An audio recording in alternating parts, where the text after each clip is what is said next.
I mean, all things considered, this weekend, you know, WrestleMania was hum ho. We had some good matches, some matches that shouldn't have even been on the card.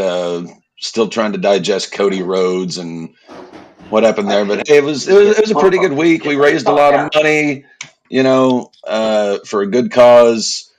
But you You know, know, we did a good we had a good week, guys. We raised a lot of money for yeah, charity. We had one hell of a WrestleMania weekend. There was a bit of a hiccup with Cody Rhodes not winning in the main event, but I would call that more than a hiccup, but we'll Yeah, discuss I'd that. call that. I am guaranteed that there's nothing wilder than Roman Reigns still being world heavyweight champion. No, it couldn't be.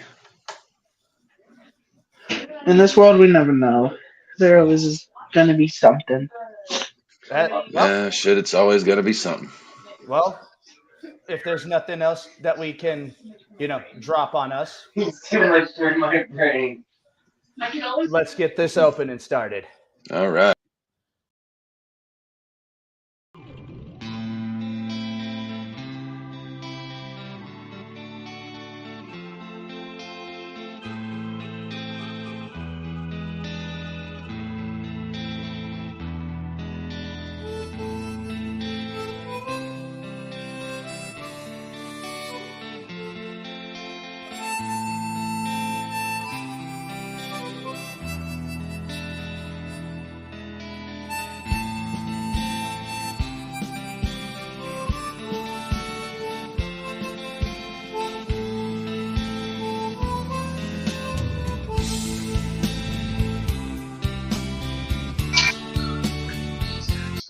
Fucking what?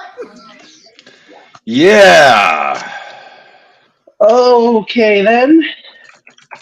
the madman did it.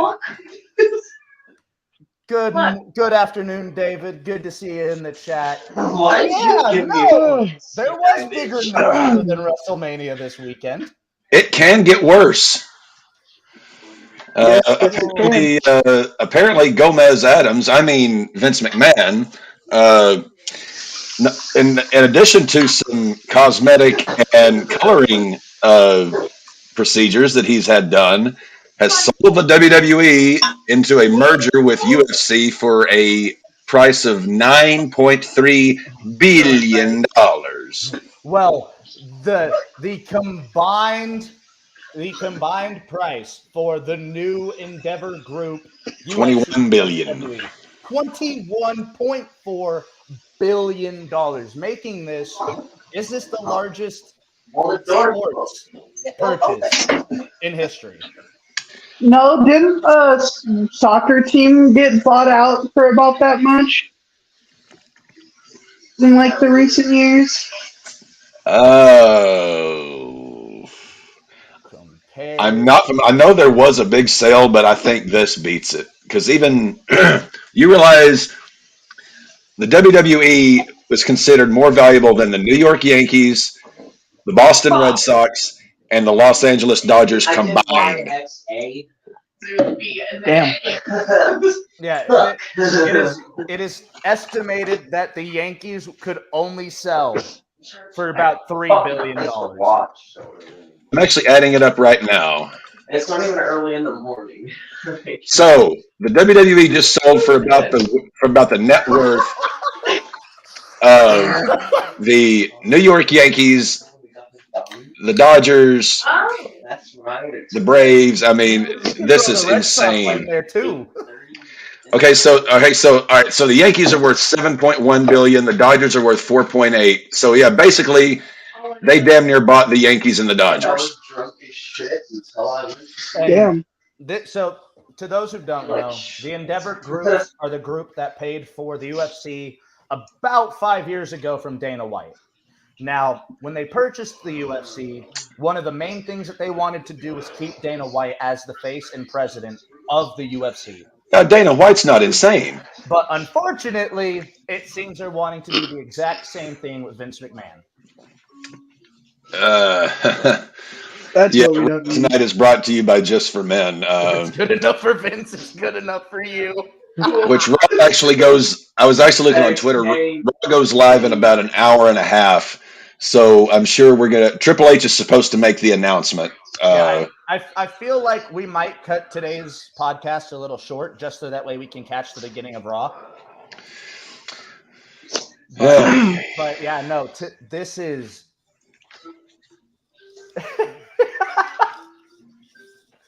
This is absolutely mental. Like, not since Vince McMahon retired have we had a groundbreaking news update like this. Yeah.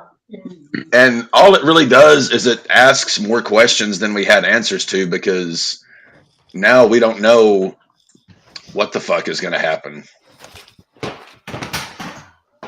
I mean, we really, it's like, all right, so now that we literally do not know a thing at this point in terms of,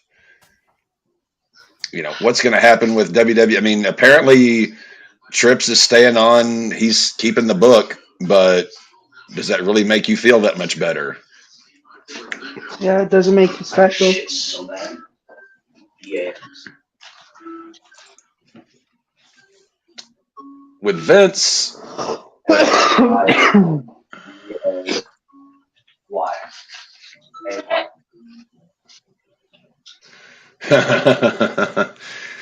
yeah, I would be curious to have been a fly on the wall during all of that. Woo! Because it's pretty. You just know shit's going to change big time with this. Yeah. We are good. We should be good.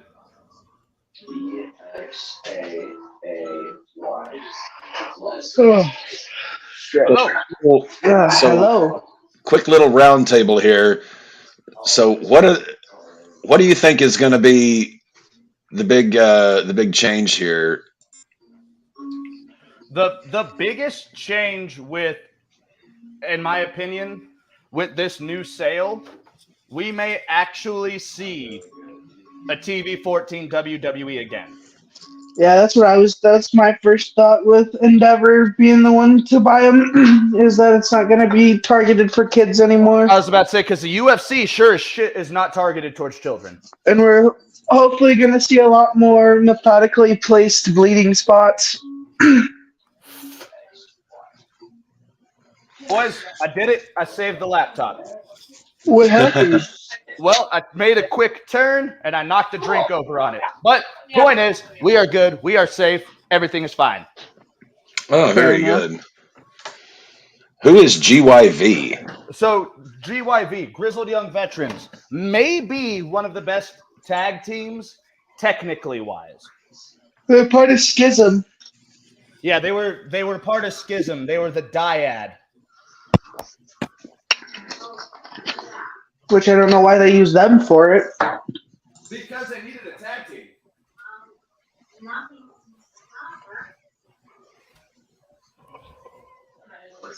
Yeah, they needed a tag team. That's the only reasoning. Understandable. Well, I'm going to go release some bowel movements. Yes. But yes, with what Good David God, said, Dev. with what David said, Grizzled Young Vets, that is a huge team to go back on the British independent scene. So yeah, I just Temporarily not. I'll be doing that in a minute. Getting my Sling TV ready to take a look at Raw tonight. So that's going to be interesting. For Raw, other than Triple H. I think Ray has a segment. But other than that, I don't think anything else that I know of.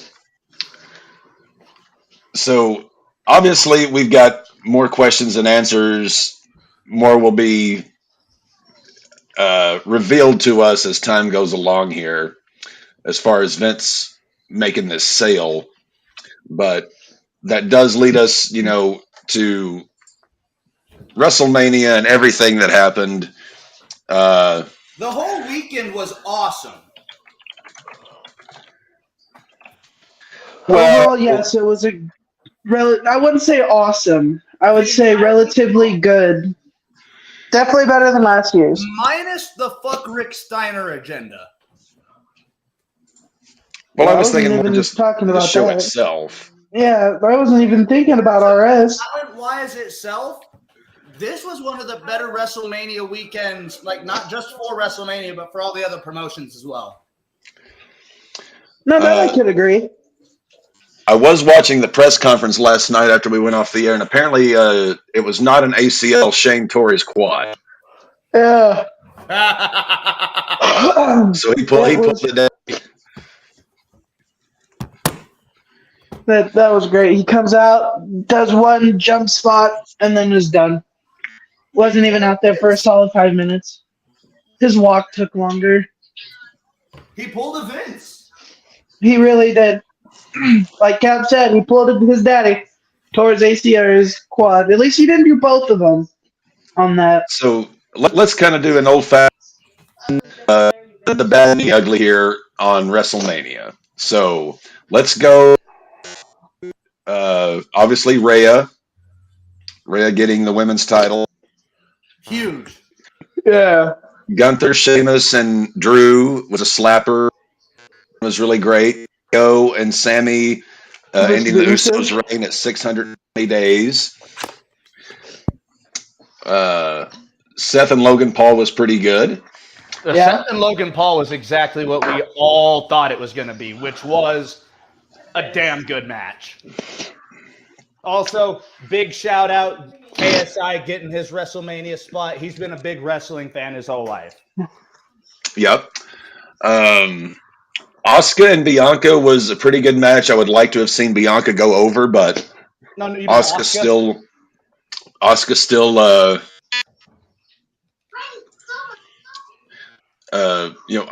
and Bianca I thought still delivered quite well. So that's the good. So let's go to the bad. All of the plethora of tag team matches. Yes, the WrestleMania showcase. Ray and Dom, we can add that one to the good. That was pretty well done.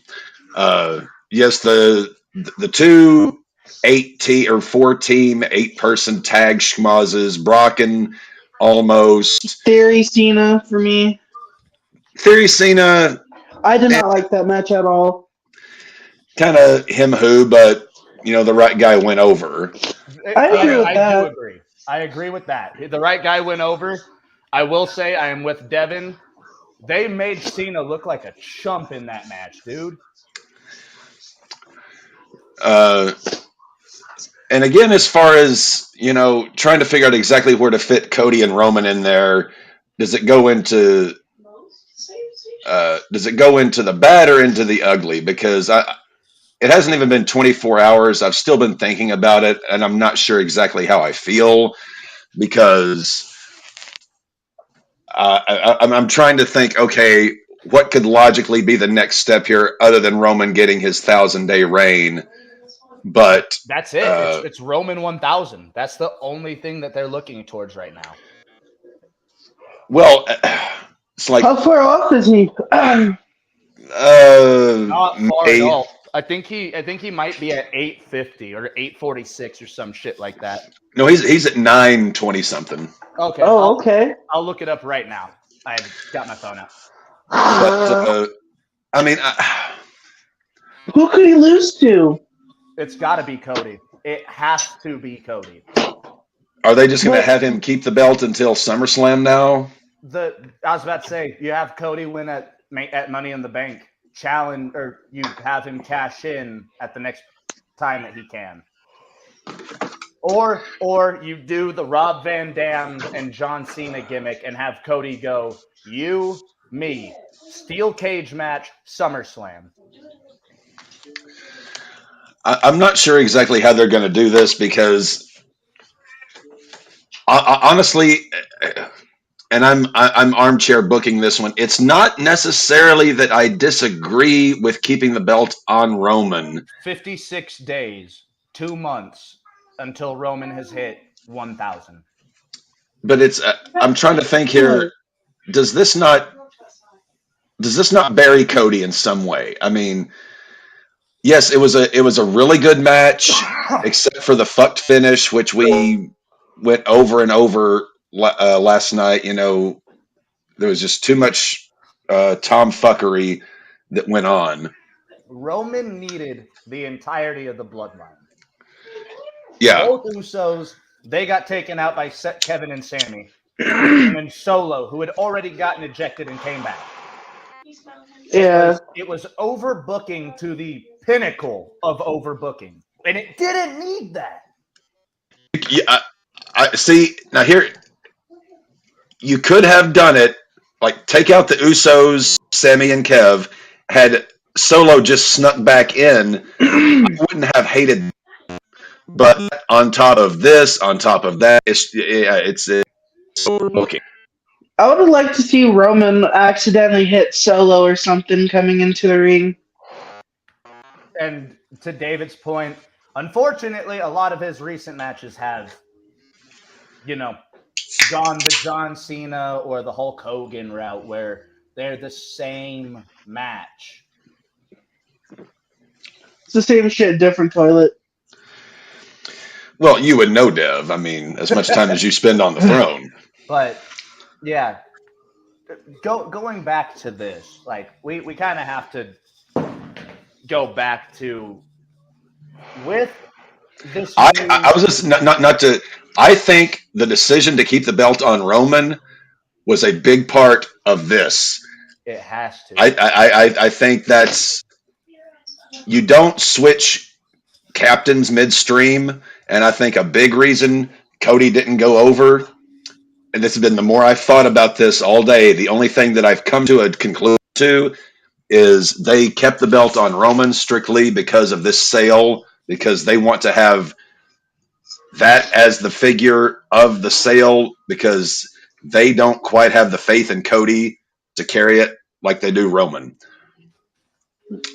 Could be a bold statement, I don't know, but that's the only conclusion I've come to is Cody not going over has less to do with Cody than it does this sale. That's all I can figure at this point. Yeah. Other than the obvious soundbite, whatever. I guess I gotta agree with you on that one, Cap, because I couldn't think of any reason why Cody wouldn't win. There's no reason Cody shouldn't have won, other than the sale itself. Yes, I was about to say, it's what happens when I do this. It's what happens when I do that, David. But well, now you got to put on the bra and the outfit, from I've already episode gone 6. over this with Greg. You got to. Let's never do that again. I've already gone over this with Greg. Like a prostitute. If Maddie ever dresses up like Princess Leia from episode 6, then we can just make it rain. So I haven't said this on this channel yet. One of my first appearances on the Greg Cherry show. So on his channel, he gets paid to do like entrances and stuff like that, right? By the way, good idea for us if we ever want to jump into that. But I got paid to do Nikki Bella's entrance. And for that, I stole one of Alora's bras and I threw on a pair of her short shorts. And yeah, I did the whole fucking entrance. Oh, dear God. What episode was this on? I believe it's my first time on Greg Cherry's show. So if you go to Greg Cherry's show around late November, early December, that's the one. Well, I know what I'm doing after the show. Roman is a guy made by you motherfuckers. We got to make that a clip. If you guys turn that into a YouTube short, I hate you. And a meme. Roman is the guy made by WWE. Cody is his current incarnation, is a guy made outside of WWE. Vince, don't forget. Vince hates the Rhodes family, and he was not going to give a member of the Rhodes family that moment. I went from just overjoyed to the moon at the Rumble to last night, not really being sad, but just being stunned. Like getting kicked in the balls.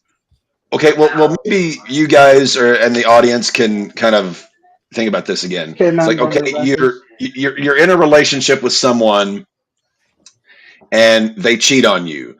They come back to you and they just beg for forgiveness, and you take them back, and then they do it again, and you don't feel sad like you did the first time. You just feel like an idiot for thinking Yeah, it was you going to feel happen. disappointed. I feel like an idiot for thinking a Rhodes was going to headline WrestleMania and win the belt. Dude, we should have known when we got Kevin and Sammy going over in night one. Well, no, honestly, because that would okay. They've lost, 2/3 of their belts. They're going to lose the other one. Like that's what that set up, right? That's what that set up. The 2-night destruction of the bloodline, losing their gold. And then we just basically get looked at, and Nelson from fucking Simpsons just laughs at us.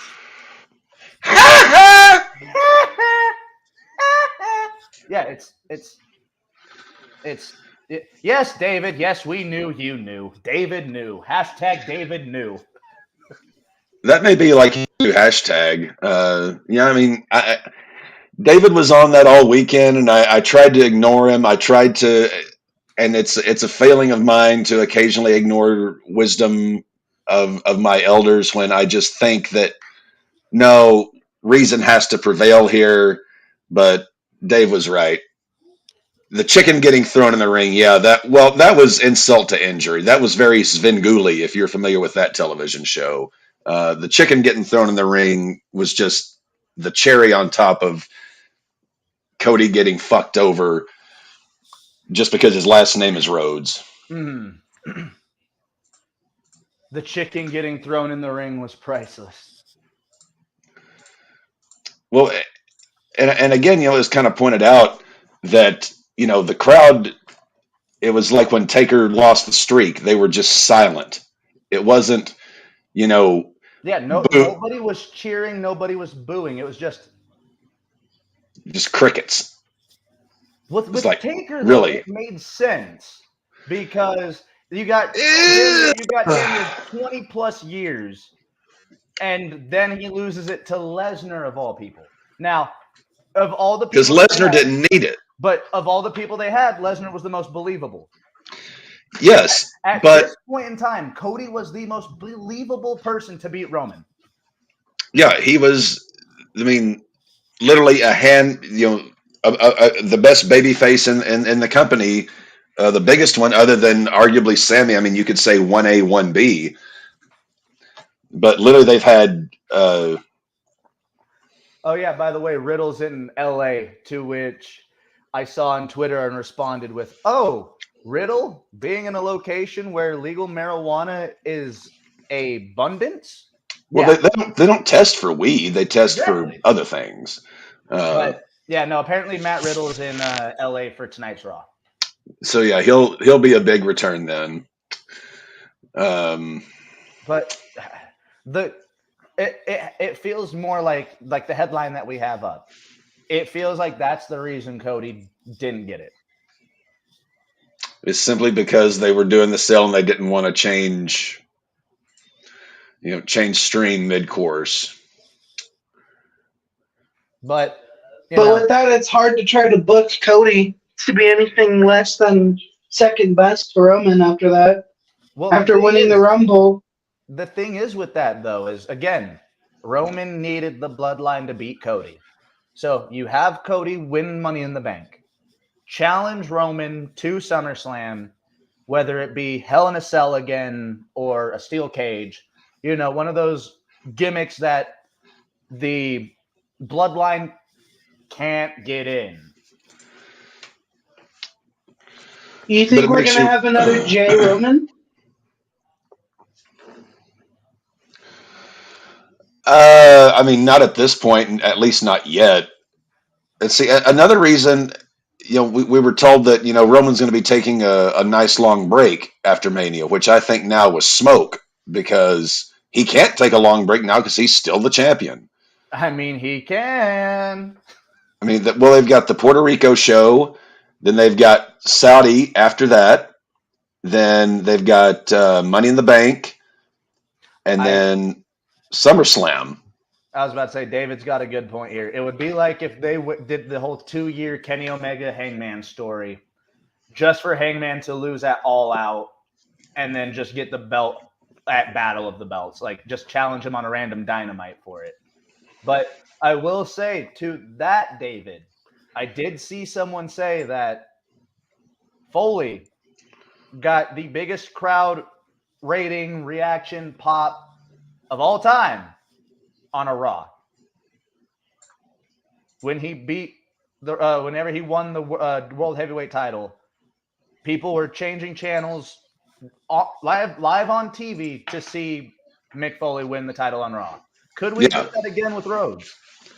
You think like night after Mania rematch? I mean, I don't know. I don't know tonight. I don't know if tonight, but a couple weeks down the road. We got. I would say if they did that tonight, that is some legit hot shotting,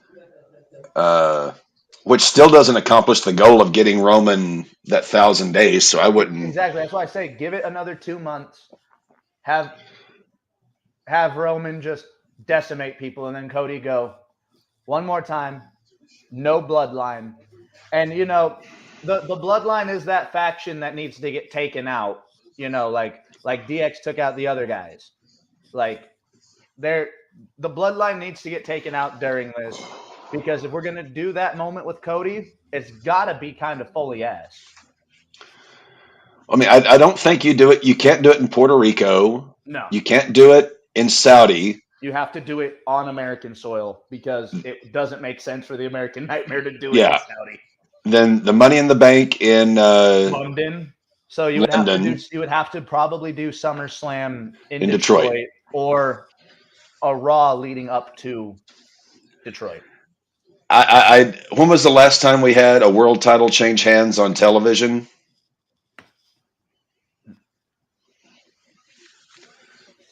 Yeah. But the thing is, David, like, I understand that there's no direct competition on Monday. They could still do the moment just on that Raw. It wouldn't have the same effect as it would have last night. And nothing's going to have the same effect as if Cody would have won it at Mania. So I'm wondering, the only thing I could possibly imagine would be, to your idea, Maddie, would be to have Cody take it on a Raw or a SmackDown that's being held in either Atlanta or Austin. Yes. Which was, Cody's from Atlanta, the Rhodes family's from Austin. So I'm actually trying to look and see. So I'm looking at this. Friday, June 24th, SmackDown emanates from Austin, Texas. That's the SmackDown before Saudi. Oh, before Saudi. Okay. So, I mean,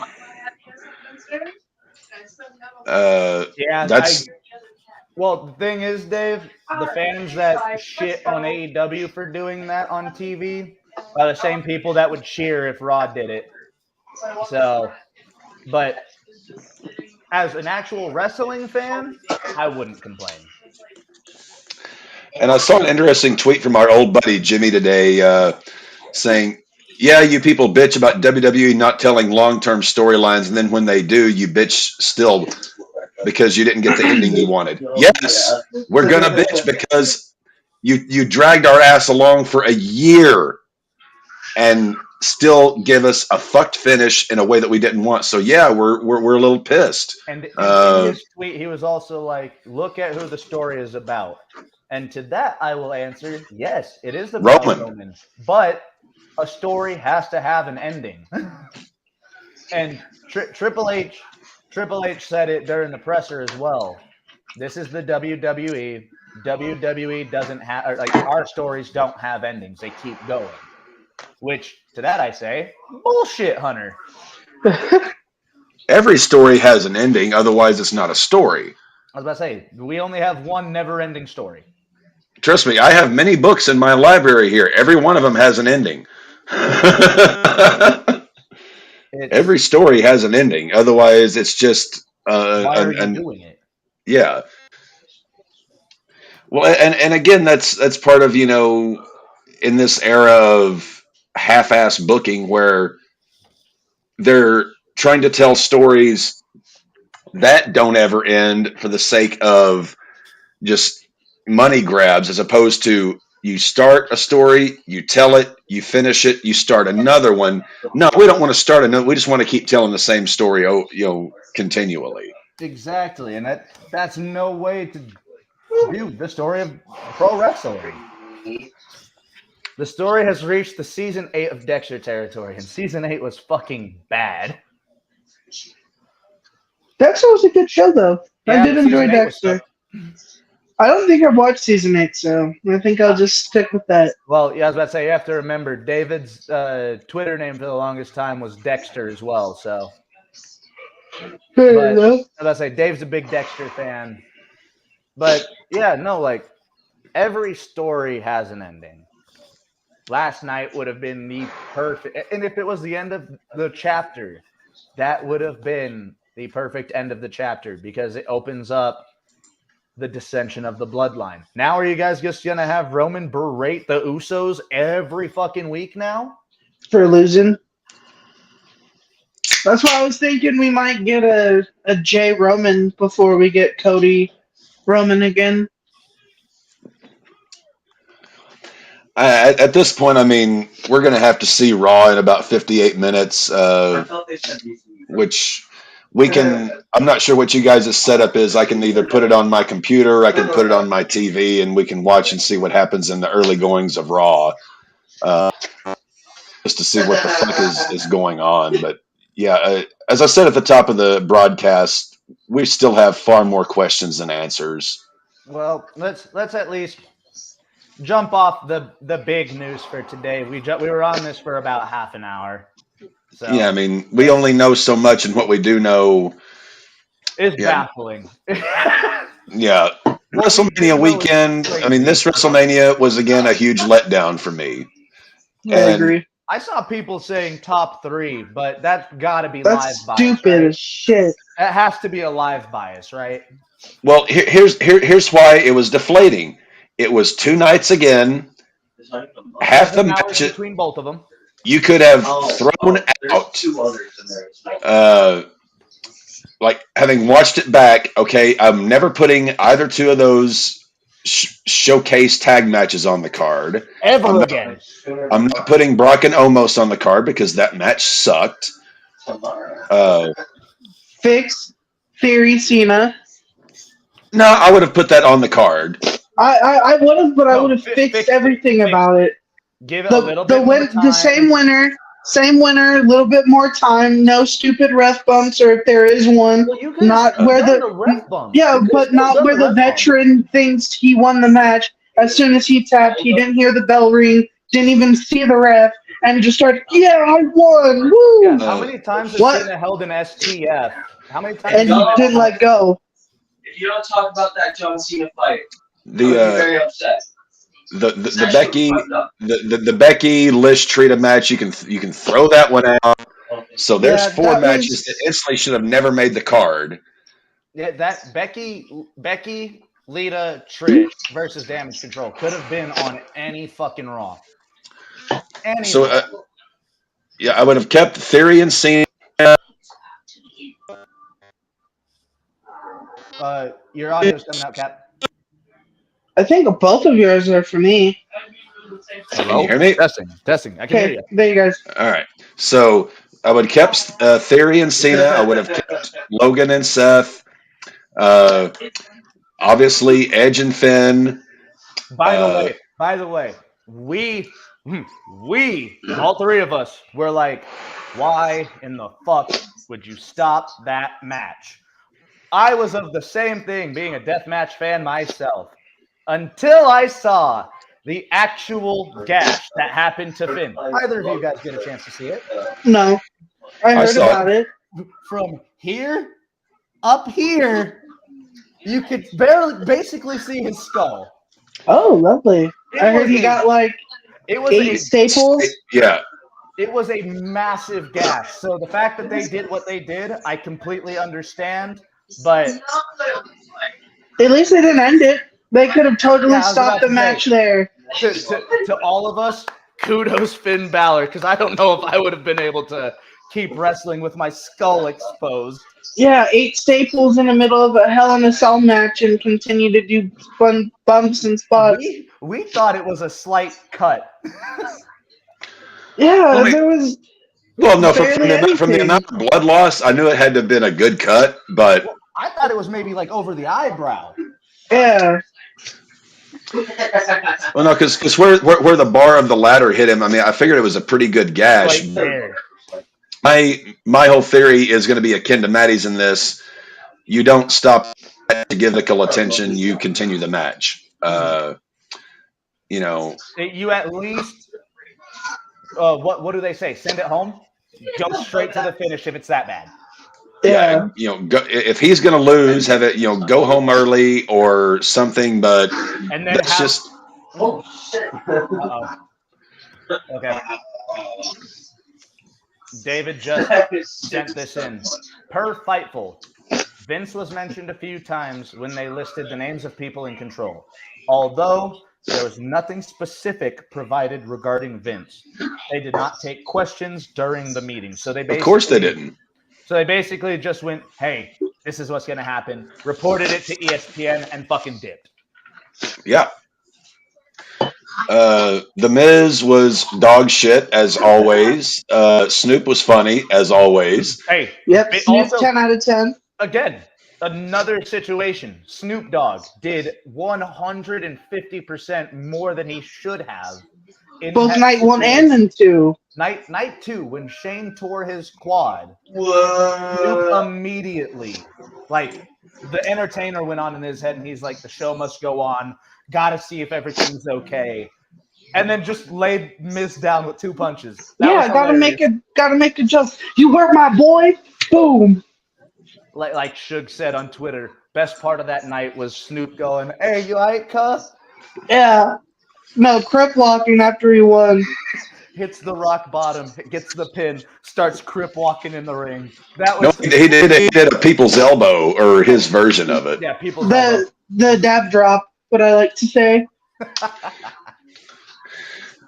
Yeah, God Almighty. This WrestleMania to me, as bad as last year was, this one wasn't much better. It was better, but It followed. they've got to get rid of this 2-night horse shit and just would it kill them to have a card of 7, 8, 9 legit matches instead of 2 nights of 12, 13 matches where nobody wants to see half of the shit that's going on.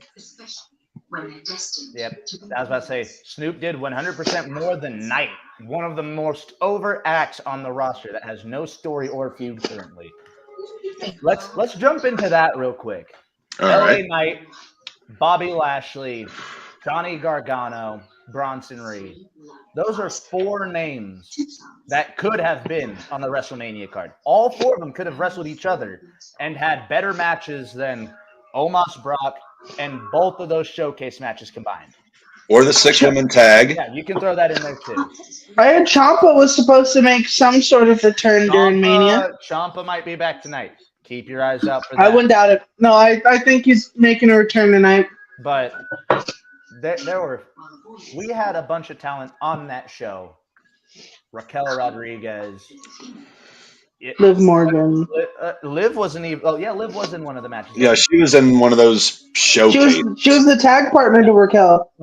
Natalia, Shotzi, DeVille. I like Sonya Deville, but she doesn't ever get used. There's a lot of talent last night that didn't need a WrestleMania match. It was filler. And there was a bunch of talent on That the needed side it. roster that could have definitely used a WrestleMania moment. Hell, we could have had a Brock Ali match, or not Brock, Bobby Ali match, Bro, and that would have been. LA Knight could have interrupted The Miz and Snoop Dogg during one of those segments. Any of those segments. It should have been Knight too. It shouldn't have been Shane. He had no reason being there, and it just proved it because he got You want to injured. know why Shane was in there? I Because would. of the investors. I love as soon as Cap saw him, he was like, "Oh, this is probably him to make up for his fuck up at Rumble." As soon as he said that, not maybe 2 minutes after that, he got He injured. fucks up big time. It's just I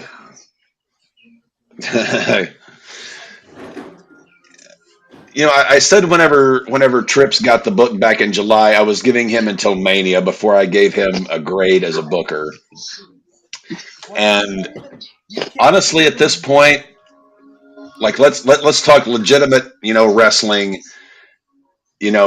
Back when wrestling made sense, where you had a promoter, you had a booker, then you had the boys. So we've had Trips with the book now since July. So my final grade on Trips is somewhere around a C plus B minus. I'm not taking the book away from him because he has done a good amount of good work.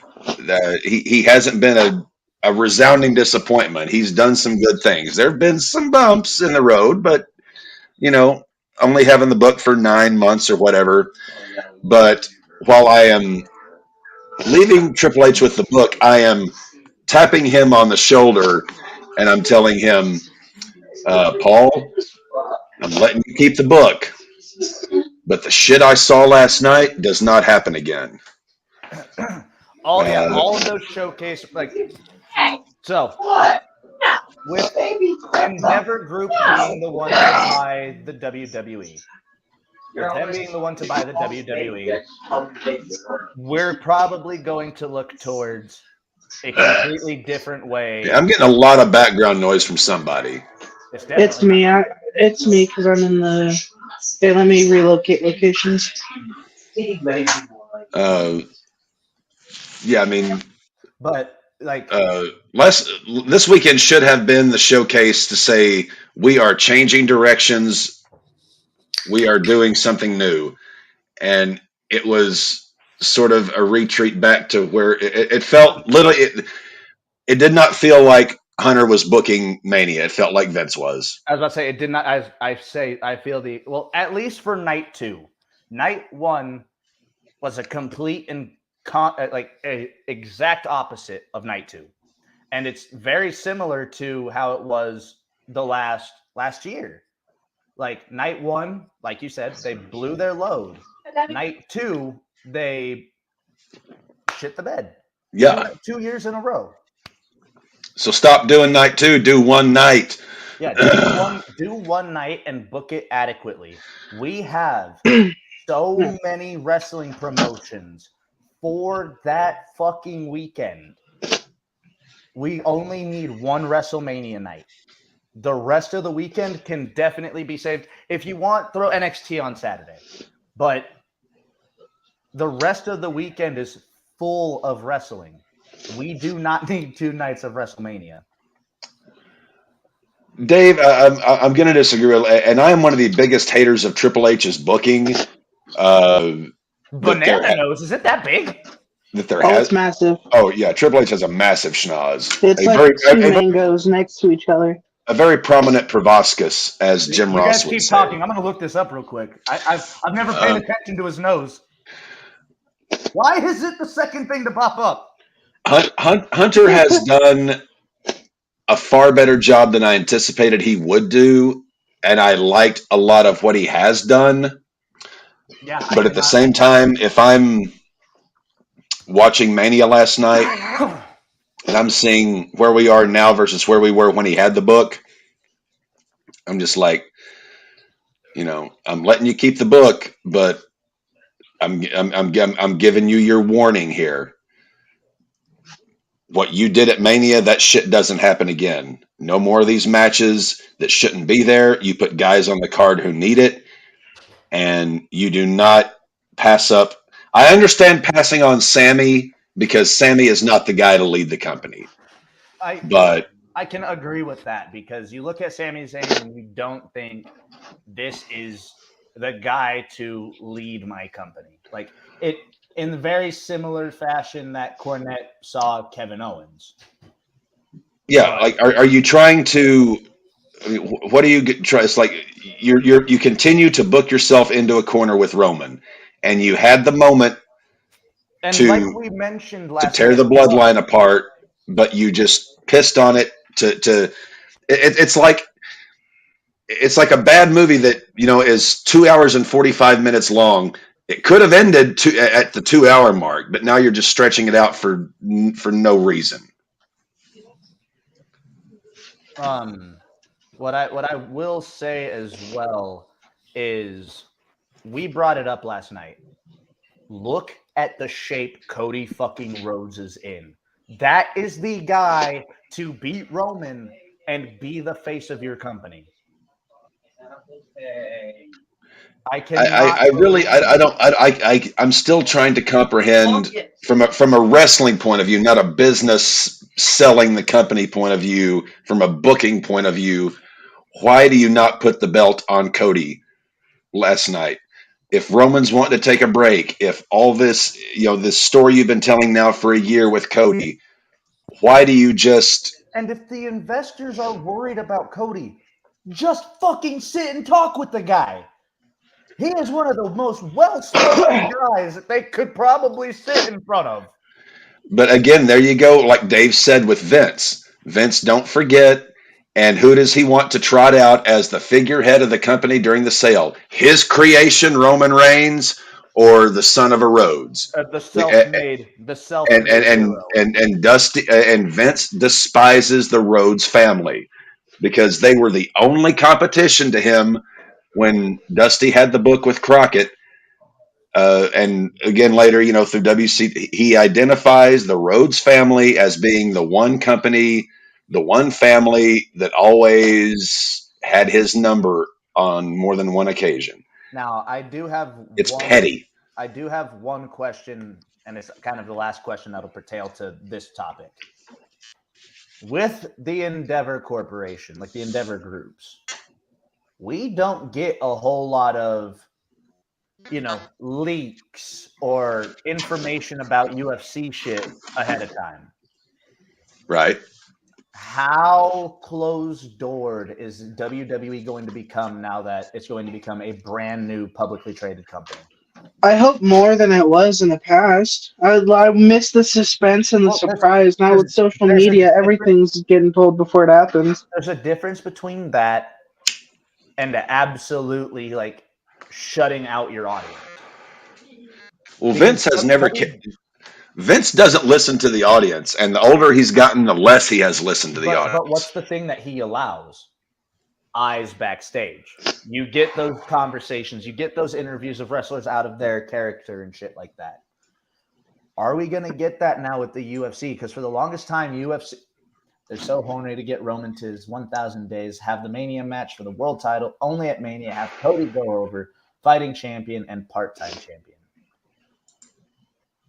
Well, I was about to say, there was the confirmation that there's a brand new title belt that Vince has agreed upon, or that Hunter has agreed upon. Yeah, which we should probably see tonight. Well, here's the question.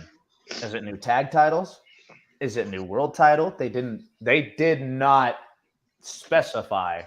It is a new title design. That was it. It wasn't new title designs. It wasn't multiple titles. So we'll see.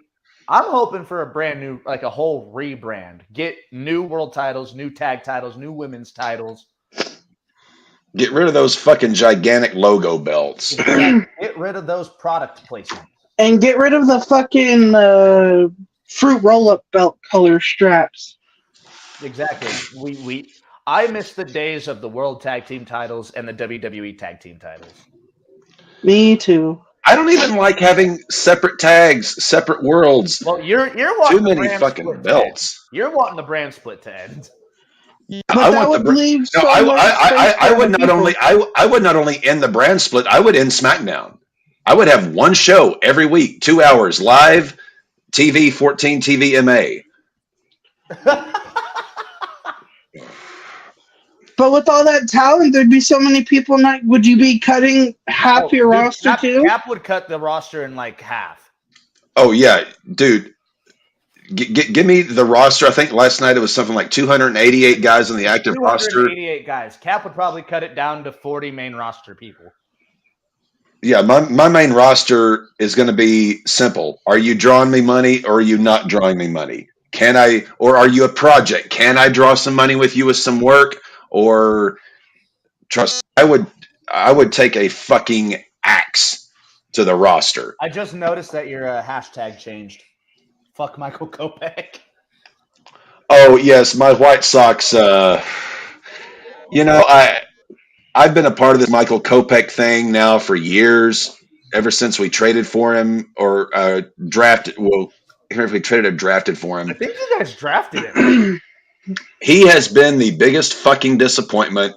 Every time they try to trot him out in the rotation, he fucking shits the bed. He did today. Gave up 5 home runs, 7 earned runs. The Giants beat the living piss out of us. I hate to say it. I hate to say it, Rick Hahn, the GM of the White Sox.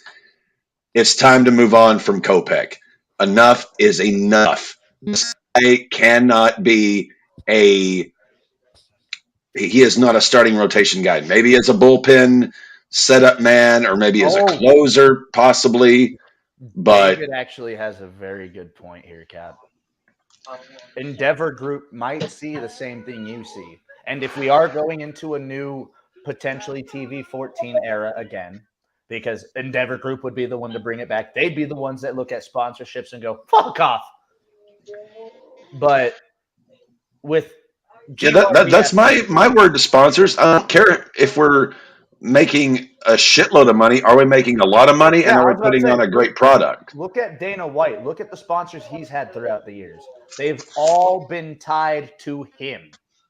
Well, again, this is where you get into trouble having a wrestling promotion as a publicly traded company. It doesn't work. You can't have a sport that is meant to be violent and then have shareholders telling you we want less violence. It's the exact same shit that killed Crockett Promotions, NWA, WCW when TBS bought them because TBS is like, no more blood, no more violence. You bought a wrestling company. No more Yeah. blood, no more violence. You bought a wrestling company. What the 1 + 1 still equals 2 in this world. Now with Endeavor Groups now purchasing the WWE as well, I can definitely see them going, all right, we just paid $21.4 billion for this. Guess what's fucking coming? Cost cuts. They're probably going to look at the roster and go, this is a lot of talent to not have on TV. Exactly. And There's a lot of guys there that don't need fucking jobs. there's going to probably be a lot of wrestlers without jobs now, and probably backstage people, because I also see Endeavor Groups putting in their people like into the production. Like I can guarantee you, Kevin Dunn is going to stay in that chair until Bucky Beaver is dead. I fucking hope not. But Him and Khan, I want gone. well, here's the thing. Oh, by the way, Maddie, Pittsburgh's up 3-0 on Boston in the top of the first inning. Of course they're over the fucking Sox. I got a fucking message tree now. Who is on the mound tonight for Boston? Because he has given up 3 runs in the first inning. I forget Boston doesn't have names on the back of the jerseys. I don't know who's pitching for Boston tonight, but We normally do. they're just kicking their ass in the first inning. Dave, pro wrestling, which WWE stops being years ago, was never designed to even be PG-13, which is why WWE, which was once the norm, has become the alternative. Well, and it's not that I have bloodlust. Like that's why I can't stand Moxley because he can't walk down the aisle without getting I have color. bloodlust. I have You know, it's you don't have to have blood every match, every show, but you can't have this strict no blood rule. This you can't. It's you are portraying a simulated fight, and I don't know if some of these guys have ever not been in a fight, but when you're in a fight, blood tends to flow in certain circumstances. And you know what? David may be one of the people that, sits here and he has all the valid shitting points on WWE. But he's also smart enough to know that Moxley does bleed way too much. Even me as a deathmatch guy thinks Moxley bleeds a bit too much. He does not need to bleed on every Dynamite. Yeah.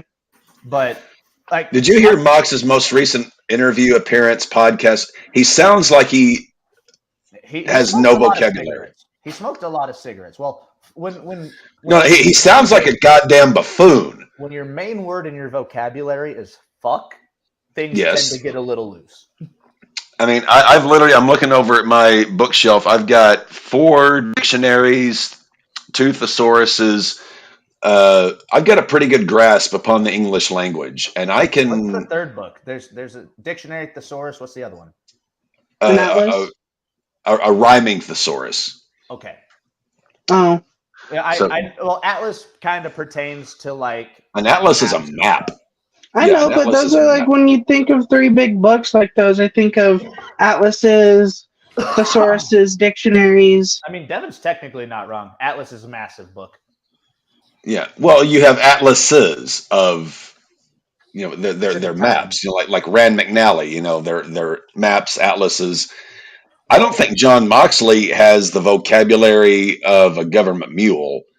His book is actually pretty good if you got a chance to read it. Do you really think he wrote it? No, if you read it, it sounds like he was doing talk to text. Like it was him talking. It's like Mick Foley wrote his book Yes. because it's eloquent, it's articulate. He has a good command of the English language. This book is as if John Moxley opened up the book, started talking at it, and words started going across it. Like it's John Moxley talking. Exactly. Now we're here, Muriel. Now we're here.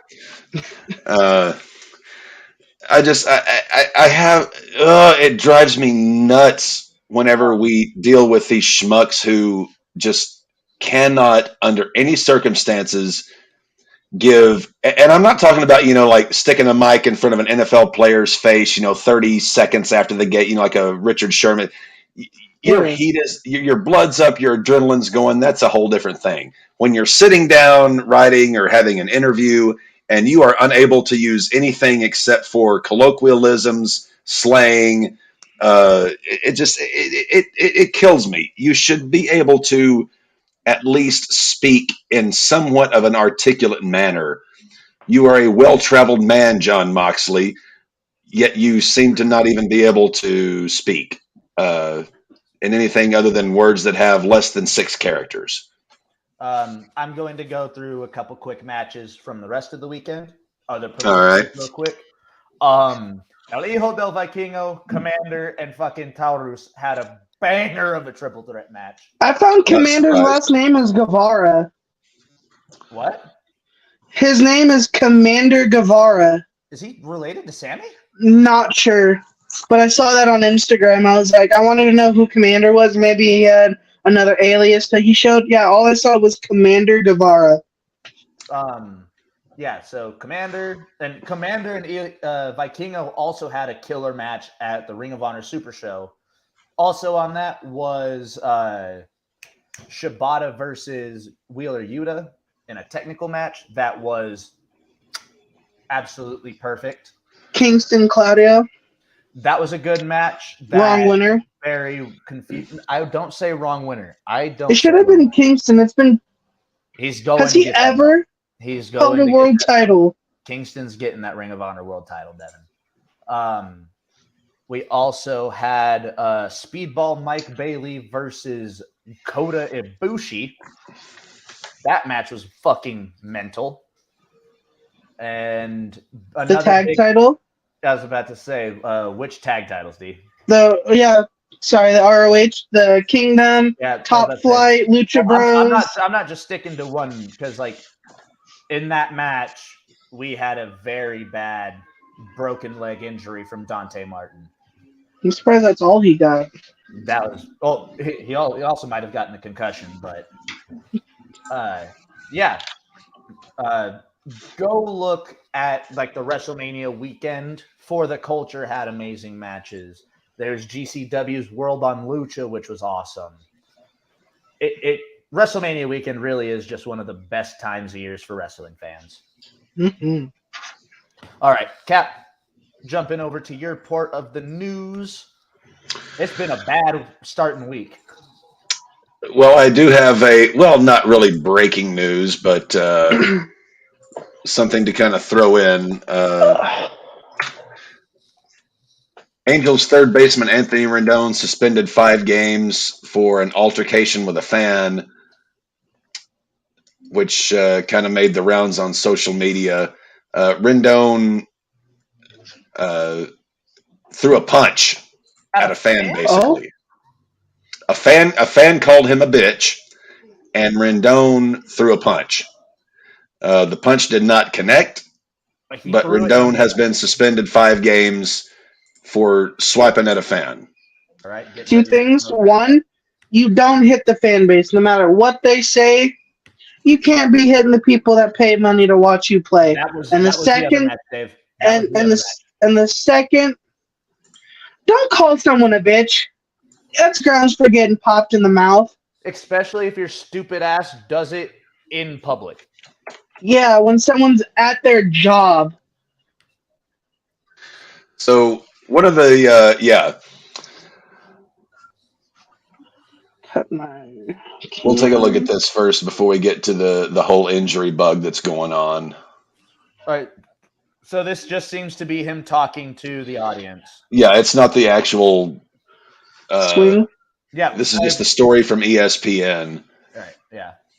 I saw something White Sox, but that might be a later one. Liam Hendricks, our former closer, he started another round of chemo, which we wouldn't have really needed him today because the fucking Giants made piss mops of us.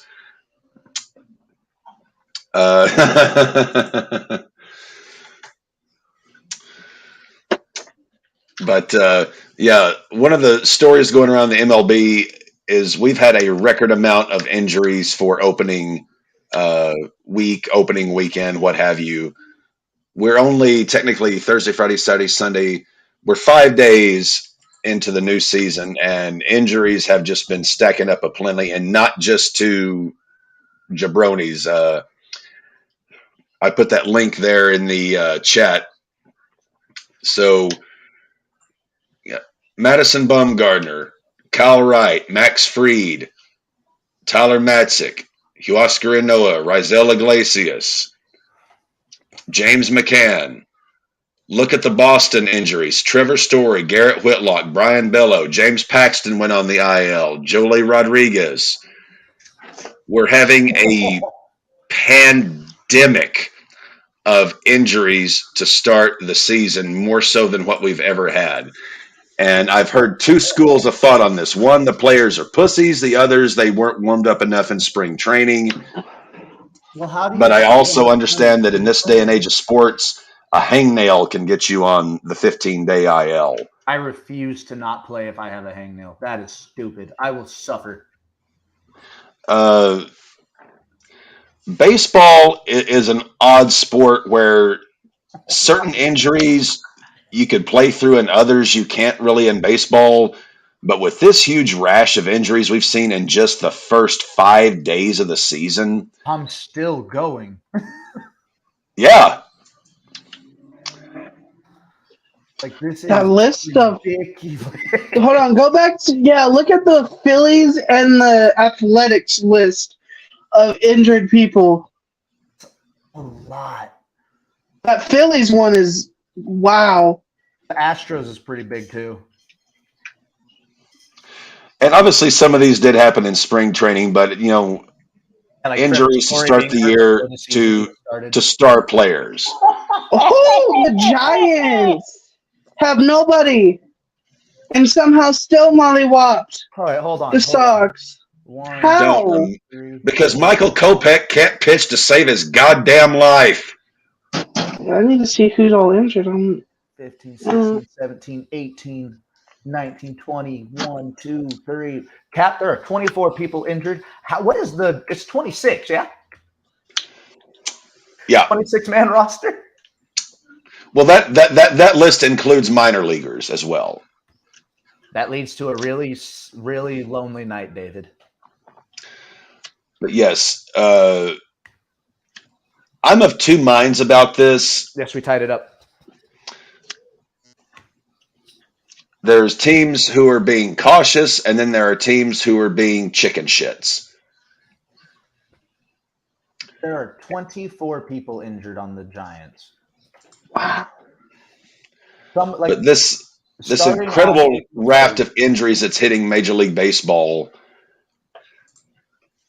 I'm curious to get everybody's thoughts because I think it's a mix of not being properly stretched out and also guys getting little bitty minor things and just being complete and total pussies. If you look at the NBA, there are players that sit out just because they're tired that day. Like we're in a day and age where players are very, and I don't know if it's like what the trainers are having them do or what. We are in a day and age where players just collect money more than they play. It happens in the NBA. It happens in the MLB. Not so much in the NFL with the 18-week season, but like in these seasons where there's 162 games, 82 games, we're seeing play like. Well, they precautionarily put guys on the IL. She's like, well, they're not really all that injured, but we want to be careful here because we want to. And look back at even like the 80s in baseball. I would love for someone to look at Ricky Henderson and go, man, I'm sore. I don't know if I can play today. We've entered an era of sports where and this could be also tied to the reason why fan bases get pissed at teams, because guys who are studs, faces of the team. Now, I'm not talking a broken leg, a torn ACL. I'm not major injuries, but things that guys have played through for years, but teams are afraid to play them because they're afraid the injury is going to turn into something worse. Flashback Cody Rhodes, Hell in a Cell last year. He can't get hurt any worse. That thing's already torn off the fucking bone. That's a different sport, obviously, but we're reaching a point here in professional sports, not just the MLB, but where injuries that guys would normally play through, but because they're getting paid so much fucking money, are being allowed to not play. And it's, I'm kind of 50-50 on it. Like you realize, you're being paid a shitload of money to perform, to do a job, but we also have a long-term investment in you. Well, that's the issue with paying players fucking $500 million for like 11 seasons. Yeah. Well, you forget, like, up until the late 1970s, 1980s, until the MLB had a players union, all you ever saw were 1-year contracts, which, for the most part. Like your occasional like big time stars would get 2-3 year contracts. Like the biggest contract Babe Ruth ever signed was for 3 years at something like $80,000 a year. But wasn't that after we traded him to the Yankees for money? Right, that was when he was with the Yankees. Yeah. But the point being, like, you didn't see contracts like this until I think the first one that really did it was Bonds, when Bonds got his first big contract with the Giants, that sort of started breaking things open. And it's a weird situation because teams signing players to double-digit year contracts at triple-digit million, 9-figure contracts, and they're like, well, if this guy's hurt, we can't play him because we've got money and time invested into him. It's an odd situation. I'm of one mind, but I'm also of two. I'm kind of Harvey Dent about it. I feel you on that, but we're also getting into an era of sports. Like, for an example, for top players, Patrick Mahomes. Not to. I want to hear your thought on this. This is the day for blowouts. Sox got beat what was the final? 12-3. The Brewers beat the Mets 10-0. Right now, in the top of Wow. the Twins are up on the Marlins 8-0 in the top of the fourth. Jesus. It is fucking blowout city right now Just in like MLB. March Madness, too. March Madness, not blowouts, but we fucking should the best talk about the seeds. main So it is just Madness. bitch slaps. Left, right, and center. But to continue what I was saying earlier about the sports industry, Go ahead. we're getting into an era where everyone's fucking soft. They're watching soccer players and basketball players flopping like they're dying, just they're getting touched a little bit. Players like Nikola Jokic, who are amazing players, get fouled and kicked out of games for accidentally hitting someone with their elbow, reaching for a ball, and the person that gets hit is like, I'm perfectly fine. It was a little bump. In an example, Devin Booker, he accidentally got punched by Jokic, and he's like, it didn't hurt me. I was fine. The game's soft. And then with the players that get paid a lot of money, Patrick Mahomes in our playoffs that we got to watch was injured, but continued to still play for his team, continued to play on that hurt ankle for the Super Bowl, got hurt during the Super Bowl and was out maybe 4 or 5 plays and was back at it again. Okay, boys, I'm shitting you not. Pirates Red Sox just ended the first inning. It's 5-3 Red Sox. They have been playing. The first inning took 32 minutes, and it's 5-3 Red Sox. They were down 3-0 at the top at the end of the top of the first, then scored 5. So it's 5-3 into the first inning. This is 32 insane. minutes to get through the first inning. What's in the air today? Like, is it lower air pressure outside, or balls just flying farther? They're playing at fucking Fenway. You tell me, dickhead. This isn't just Fenway. These runs are going up everywhere. Those 12-0 and 8-0, just how can you be a team that pays your stars that much money and can't get a single run? You're idiots. Yeah, I'd be looking at my pitcher and going, pitcher worth, show me. Like Cap has said multiple times before our draft, during our draft, after the draft, if you cannot play the game and I'm paying you money, fucking leave. Yeah. Do not let people get to the mound. Do not let people make home runs. Don't let them hit. Strike them out. Catch their balls. Play a game. Don't be someone's bitch. Don't let them on base. That's your fucking job as a pitcher. Isn't baseball known for that quiet rule of, hey, you guys are beating our ass. Cool down the brakes a little bit so we get a chance. No, not necessarily. But typically, if you're a starting pitcher on a major league rotation, you're there because you're pretty good at guys off base. But apparently now the qualifications to be a major league starting pitcher is to maintain a body temperature roughly in the mid-90s and maybe have a pulse. Yeah, that's what it seems you're like. gonna tell me I still got a chance? Yeah. Even with your bum knees, they'd be like, you can throw a ball, right? Perfect. I don't need my knees to pitch an inning. I think you do kind of. Give me $750,000. For $750,000, if I were the owner of a major league team, I would throw Matty out there just for the fun of it, so I could get to watch that. Hey, you'd have a better chance with him than probably half the pitching staff because they're all incompetent. I'm not asking for a lot of money. Jesus I'm just asking for enough money so I ain't got to worry for a little bit. I want enough money to buy my plane ticket. Remember, Matty, whenever you were down here last weekend, we saw that score of the spring training game between the Astros and the Cardinals, where it was like 27-1. Yeah, Jesus. just something ridiculous.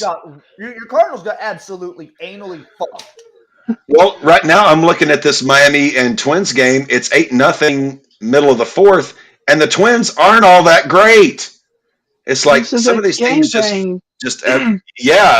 trust me, one of those Sasha Grey jobs where it's just, hey, is there an open hole? If not, we'll make one. Yeah, no. Is that on Raw? Yeah, this match has apparently been announced for Raw. See, like I said, that's what I said before that was confirmed. That should have been a match on Mania instead of some of the other matches. So Mustafa Ali is going to take the death spot tonight. Yes. He's getting thrown out of the ring. So we got a little bit of NFL draft news, and a Rhodes can only trust a road dog. so this is another little food for thought story I'm going to toss up here that I just saw on ESPN. Does it involve the Colts and Devin? No, it's the NFL draft. So a lot of people say this kid got taken off of the NFL draft boards. So essentially, this guy coming out of college says he is only going to meet with teams who have top 10 picks, hence have the most money to spend on a draft pick. This is the power that players coming out of college have now. They are saying, I'm not even going to meet with any teams unless you've got a top 10 pick, because I'm not going to, even fuck with you, for lack of a better phrase. So there's Schefter saying that he visited with the Bears today.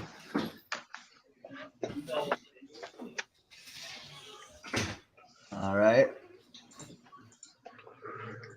Of course, the draft is held in Kansas City. Yeah, about 3 hours north of where I live. They're actually using Union Station, which, if you're familiar with history, are you going to get boots on the ground? Oh, fuck no. Well, they're holding it at Union Station, which was actually the site. If you read the great book by Brian Burroughs, Public Enemies, which was sort of the start of the gangster era of 1932 to 1934, the Kansas City, the Union Station shootout. Yeah. Which is a phenomenal book. I've got it. Got it right here. He opted Essentially, to only do position drills, which he didn't finish and didn't participate in other aspects of the workout, including the 40 cone drills and other physical tests. And this kid is expecting. So this book, really great if you're a fan of the Depression era gangsters. There was a movie made about it, which was pretty good, but it's a movie; it can only do so much. But this book starts at the same place where the NFL draft is being held this year. Okay, that's what's up. Yeah. Maggie, how are you enjoying that book I gave you while you were here? It's fucking awesome. What book was it? He gave it's me a biography of Kurt Cobain. The same guy who wrote the great biography, Room Full of Mirrors, the biography of Jimi Hendrix. But as I found out, Maddie is also a huge Nirvana Kurt Cobain fan like I am, so I gave him my copy of Heavier Than Heaven. And it's a phenomenal book, Maddie. It's a great read so far. I haven't gotten far, but it's great. Once I'm not going to spoil anything. Well, you know how Kurt Cobain's story ends, but yeah. I will say once you get to the end, you'll be crying. Like there will be tear stains on the pages. I don't doubt that. There's probably some previous ones from him. Oh, yeah. It's got Brian Reynolds' home run. So this is what's crazy to me, Cap. He opted to only do position drills, but he didn't finish them and didn't participate in the 40 cone drills or any of the other physical tests. That means no bench press. What the fuck is this kid expecting? Is he really expecting to get a top 10 pick? He thinks he's good enough to get the money and not have to do much for it. Bobby Knight battling undisclosed illness, famed Indiana basketball head coach. I just put that in the chat. I see that. So Raw starts in 10 minutes. All right. I'm going to leave the Pirates up here because I want to just dig Maddie's nuts as this continues to go. Yeah, I was about to say, so far this has been very sad. All right. Yep. Got the article up. Gonna throw it up real quick. I can't wait till I get a laptop so I don't have to keep cutting my cam just to look at this shit. Right. Oh, he was hospitalized over this fucking weekend, but he's been released. Now, Bobby Knight is one of those guys I remember seeing a lot on SportsCenter when I was growing up. He was the guy who threw the chair at. Well, actually, our buddy Colby, who joined us over WrestleMania weekend in the chat, we used to call his dad Bobby Knight because his dad was just a dead doppelganger for him. So yeah, Raw starts in 9 minutes. I've got it pulled up here on Sling TV, so I'm gonna split my screen here so I can kind of keep an eye on this. I'm not sure how you guys might be watching it, so we can see at least the first, little bit of Raw and see what the fuck happens, because I know they say the Raw after WrestleMania is always a biggie, but a lot of questions. This one might be the biggest. Hey, Devin. Yeah. So there's an app. Download Dofu Sports. Dofu Sports? Dofu Sports. Why? Because we can watch Raw on it. Now, I'm going to have to leave the stream. Yeah, I was about to say, I don't know how this will work for Devin. So basically, do play-by-play. I mean, I've got it up here. I've got my screen split for USA Network. Yeah, Raw goes live in 8 minutes, so we'll try the first. Well, here's the thing. We can go off live. You can throw it up on our screen. We can watch it, and then right after we see like maybe the first segment, if it's Triple H, we go back live for a little bit, do our live reaction, and that'll be the end of RAWBall for the night. Well, I mean, no need to cut the show short like that. I mean, it's Well, we're already almost an hour before what we normally cut it off at. So it's not like cutting it a little shorter would be bad. I'm actually going to relieve some ballast before this starts. And looks like it's bottom of the second. Boston's up 5-4. 2 outs. Oh, God lovely. almighty. Justin Turner's up to bat. What was that, Devin? I said, what the fuck is going on today with sports? It's been a very interesting day. Flu. I have not put together a Monday parlay yet, so might as No, you have not. Might as well look at the games that's going on right now. St. Louis, actually tonight, St. Louis is playing Atlanta. That's actually a pretty interesting game. It shouldn't be too bad for us. I'm pretty sure your Cardinals will be underdogs in that game, Devin. Adam Wainwright is still wanting to play this year, by the way. He better be pitching as a reliever because I don't think he can go more than 65 pitches now. When was the last time he did a starting play? Last year. Last year? Yeah, he was in the rotation last year. For who? St. Louis. So. Oh, okay. He's still with St. Louis, but he's injured right now. He was on that list, in case you didn't see. Oh, I saw the list. I just didn't see absolutely everyone. Matt zoomed a little too quick. Or scrolled, not zoomed. My bad. I was just trying to get through. You're all good. How like 42, 43? I mean, and Justin Turner ends the second. That's the third out. So going to the top of the third, Boston is up 5-4. I'm almost glad I'm actually looking. I got a competitive game on the TV here in the office, and then checking out what's happening on Raw. Because if I had to sit through that Sox games with you guys, like I told Maddie, what you saw with that home run, that was about a 7 out of 10 on the pissed off scale. If I had to sit through that shit and I had to watch Kopech give up 7 home runs, I would have been throwing shit left and right. I won't bet on them as the game is already going, but your Cardinals are losing. Shut up. The game literally just started and they got 1 run on you. Oh, yeah. Lovely. Yeah, 1-0, bottom of the first. Let's see. It looks like Morton's on the mound for the Braves. I'm not sure who has the mound for. Let me check the box score. Who's got the mound for the Cards tonight? Y'all got the Rockies too close. to the Woodford Dodgers. is on the mound tonight for St. Louis. What was the app you told me to download, Matt, for Raw? Dofu. Dofu. Okay. I will probably leave the stream in about 4 minutes to download that and try to tune in here. Well, you might be able to get it on your TV. I'm not using my TV, my Sky in my car. Ah, I got you. That's why there was background noise.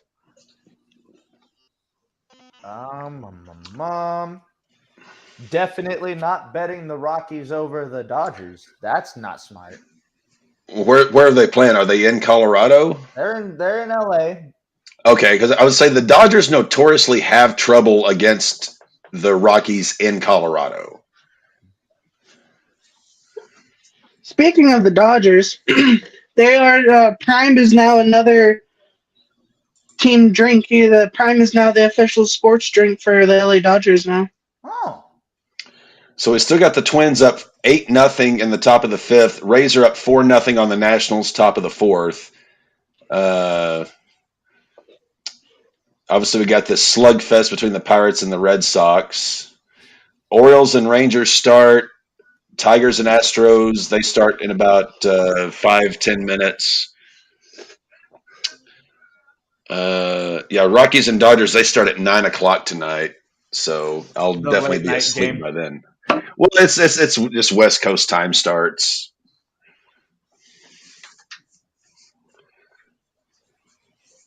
So we got less than 3 minutes until Raw goes live. And looks like the Pirates are back up to bat.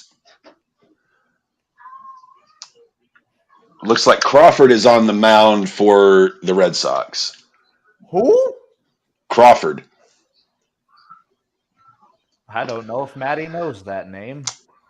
I do like how they're presenting this because they're putting the pitch clock on with the score in the upper part there. That's smart. That is smart.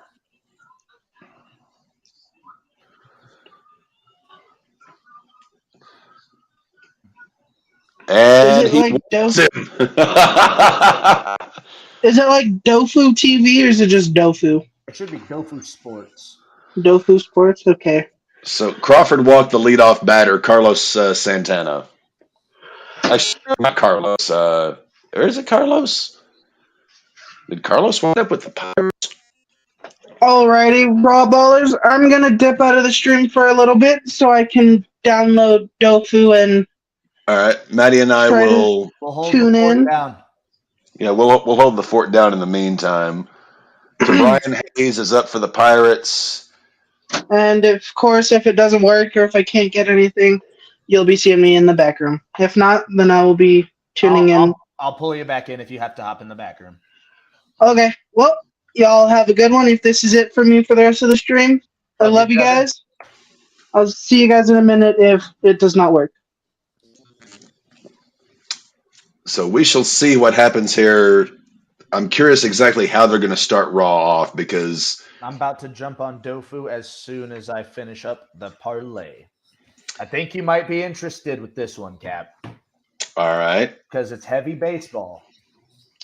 Well, we are into baseball season now, so your parlay hit last Monday, so It did, so here's hoping.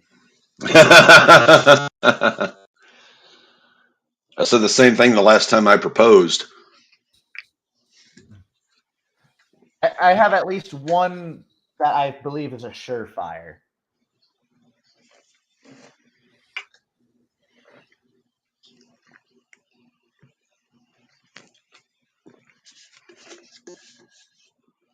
Safe at first and second. No outs. Double play was turned? Actually, no, they got him at second. He was safe at first. So 1 out, man on first for the Pirates.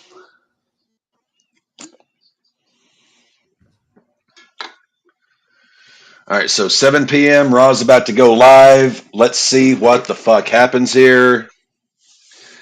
I'm going to turn my volume up in my headset just a little bit. Then, now, together, forever, swindling us until the end of time. That is Maddie's Monday Money Parlay. Orioles have been hot. Adley Rutschman, fuck, can that kid hit? I've got Orioles over the Rangers. I've got San Diego State beating UConn in the national championship for the March Madness tournament. The Stros are going to go over the Tigers. Guardians, I feel like, is a surefire to beat the Athletics. And the Kraken over the Coyotes in the NHL. All right, we shall get the results tomorrow morning on Twitter. We've got Kevin Hart starting off the WrestleMania recap on Monday Night Raw.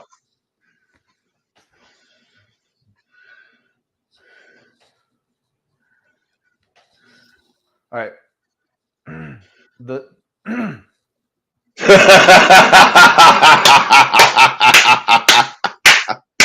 And Dave, as Carlin said, no one, forget a politician, no one can hold a candle to a clergyman. If you want to talk all-time world-class bullshit, holy shit.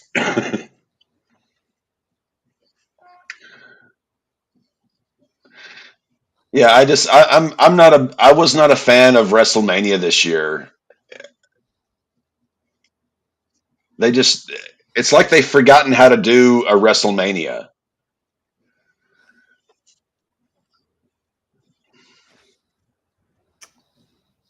Well, Devin might be hopping in sooner than I thought because apparently Dofu stopped doing WWE. Unless Devin's lucky enough to get it. I have other means. I gotta say, I mean, Sling TV, $40 a month, not too bad. And you can actually switch back and forth between sports and regular TV packages at no cost. Or you can pay it's $40 a month for either regular TV or sports, or you can pay $55 a month for both. Okay. Okay, so Pirates have a runner on second with 2 outs. Oh, that one's gonna drop. Pirates tied it up. Fuck shit. 5-5, top of the third.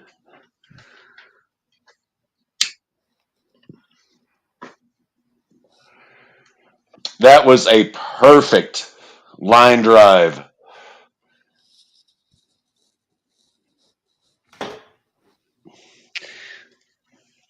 Yeah, Boston can't pitch.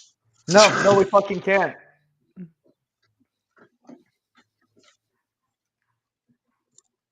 That is a very, very valid point there, Cap. We cannot pitch. That's what I said your problem was going to be coming into the season.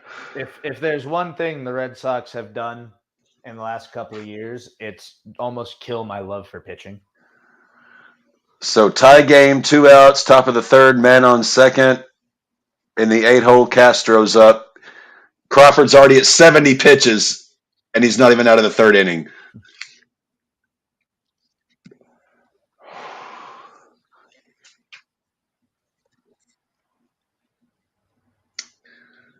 Cubs and Reds tied at 4. Rays are up 4-0. Royals are beating the Blue Jays 3-0. Cards tied it up. The Cardinals tied it up? Cards tied it up at 1.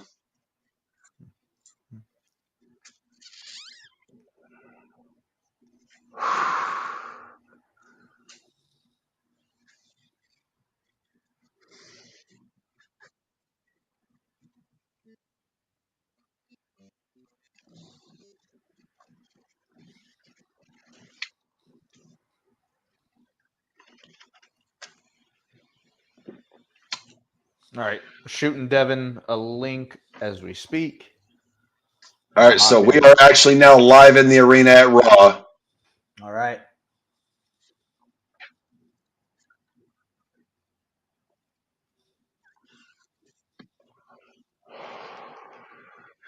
And we know we got boots on the ground there from our British brothers because Nick and the boys got.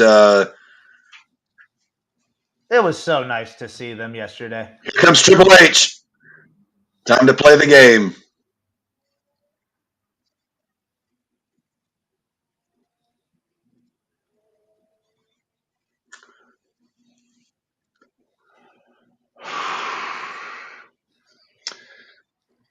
And Triple H comes out to a pretty good standing ovation. As expected.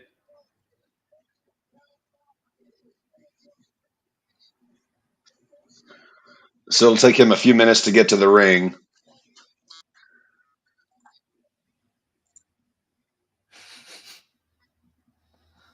Dave, you hate the Blue Jays? You're Canadian. How can you hate them?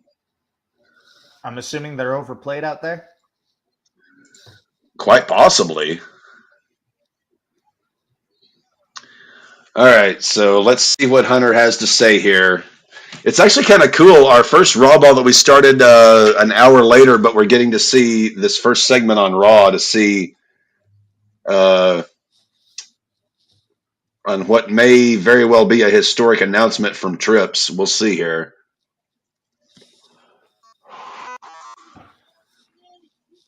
The Twins turned a triple play. No shit.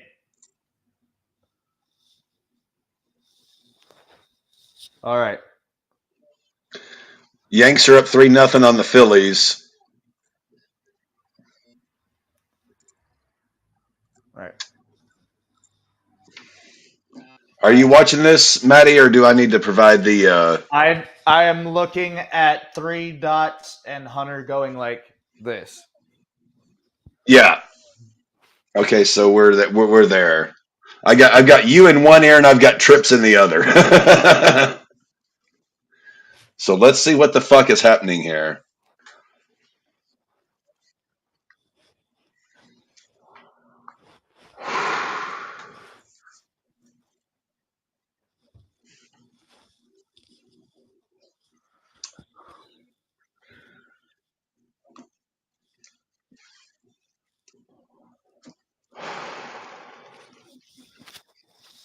Can you hear Trips, Maddie? Or I can. okay, all right. I'll try and provide as well as I can here. I'm trying to get the subtitles working, but they're just not.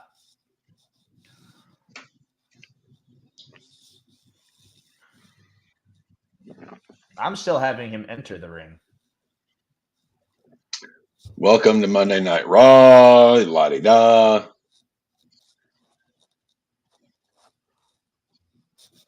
Okay. I might mute myself real quick. Triple H jerking himself off, saying how great WrestleMania was. No, it wasn't.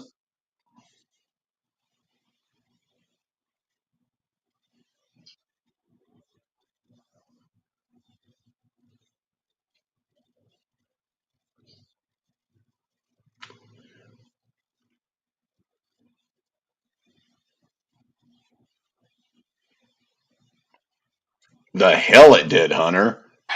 So I am behind you, but I do have audio now. All right.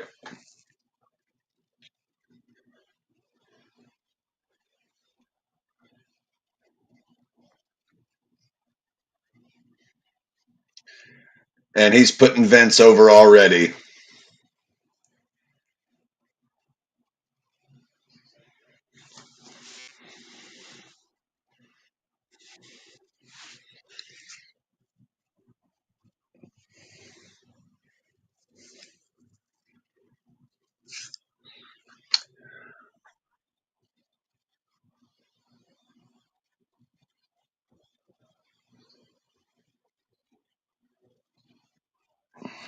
I think I just got to the point where you said to hell it did.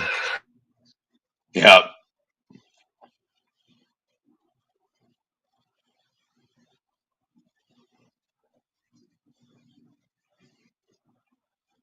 And you stop Hell in a Cell matches midway for a cut.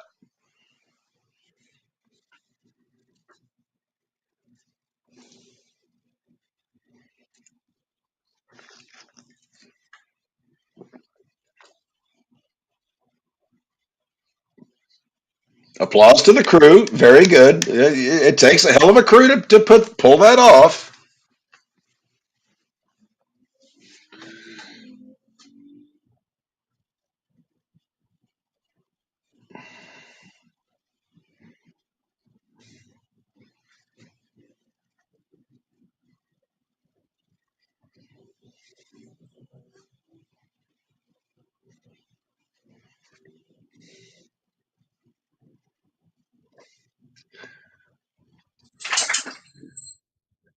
You know, Maddie, I have to ask, watching this Triple H opening segment, have you ever jerked off in front of other people but were patting yourself on the back at the same time?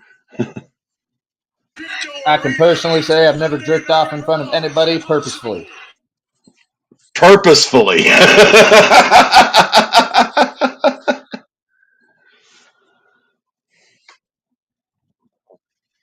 Thank you, Stu, on camera.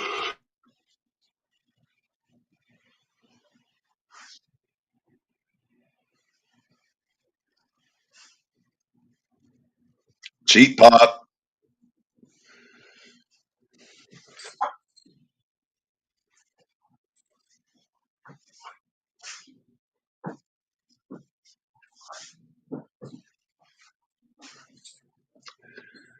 God, Dave might be right. Vince is turning into fucking Vince. You mean Hunter? Yeah, Trips is turning into Vince. It's like I could literally see Vince giving this exact same speech.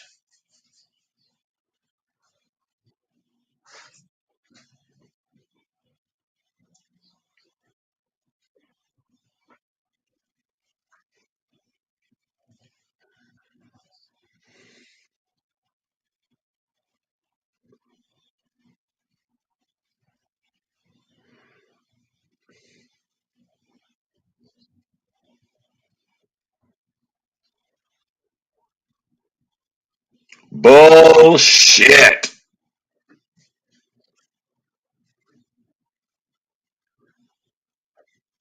That we hate.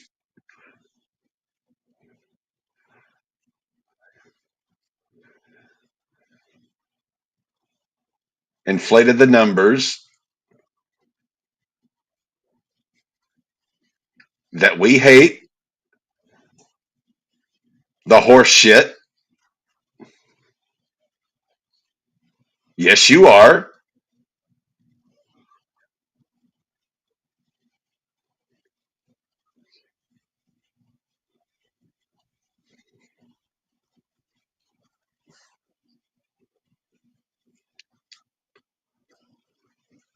Now owned by Endeavor.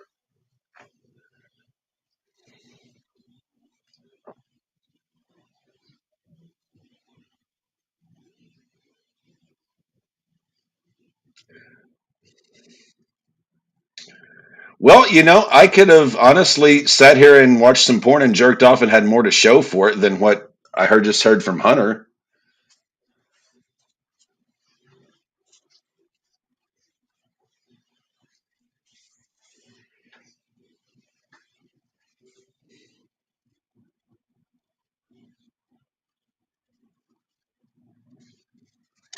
Wow, I knew it. I called it. It was because of this.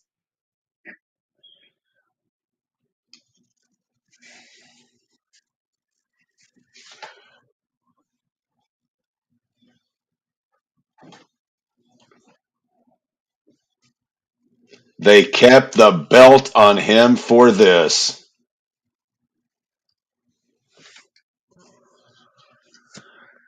God damn it, I hate it when I'm right. Yeah, Dave, the possession is complete. He has become pure evil. Oh, there's Maddie's favorite VR.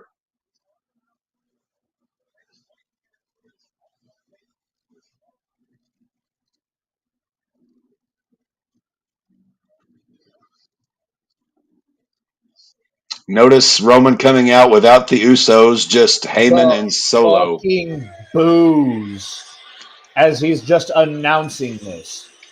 Because I'm just now having Roman come out, but the boos as Triple H is just talking up Roman is insane.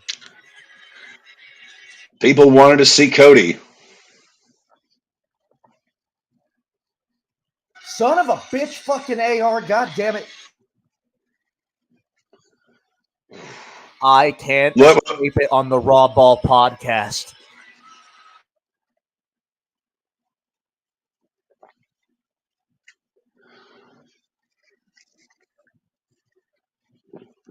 Yeah, very noticeable absence from the Usos.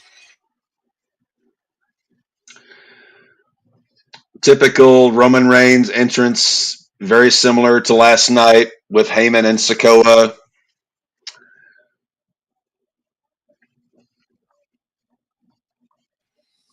So they're not doing the title thing right now? Triple H went to the back. I just saw him hug Roman and go to the back. Okay, so I'm a little bit ahead of you then. Yeah. So this makes me So think that they're not doing the new title tonight. no new title belt presentation. Or at least right now. If they seriously save that for later, I'm going to be irritated. Because I won't be awake for 3 fucking hours. Why?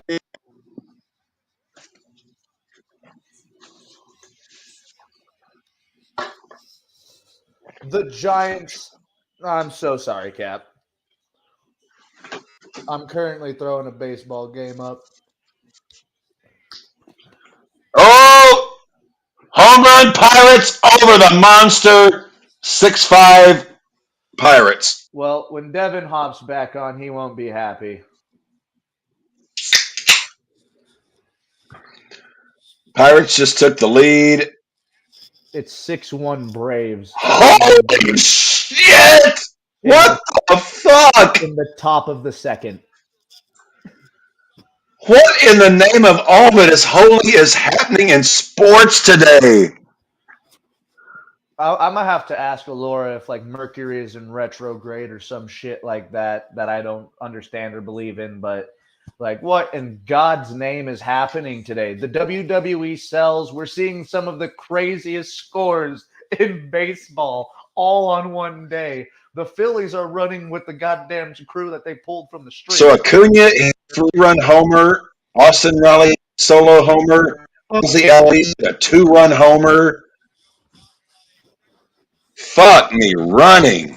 And Travis Darno is up to bat. That's the game I just threw on because I don't want to watch the Red Sox right now, but I kind of don't want to watch. Oh, you pussy. You can't stand to bet. You just can't bear it. You know what? Fuck it. I'll throw on the Red Sox. MLB TV. It's a good subscription, everybody. Because me and You should Cap are subscribe. able to- You should subscribe, man. It's worth it. Yeah, I'll do that whenever I get money. Until then, Yeah, I mean, yeah. Get we're yourself able to watch on this. a check and then subscribe. You won't. I've been a subscriber since 2008.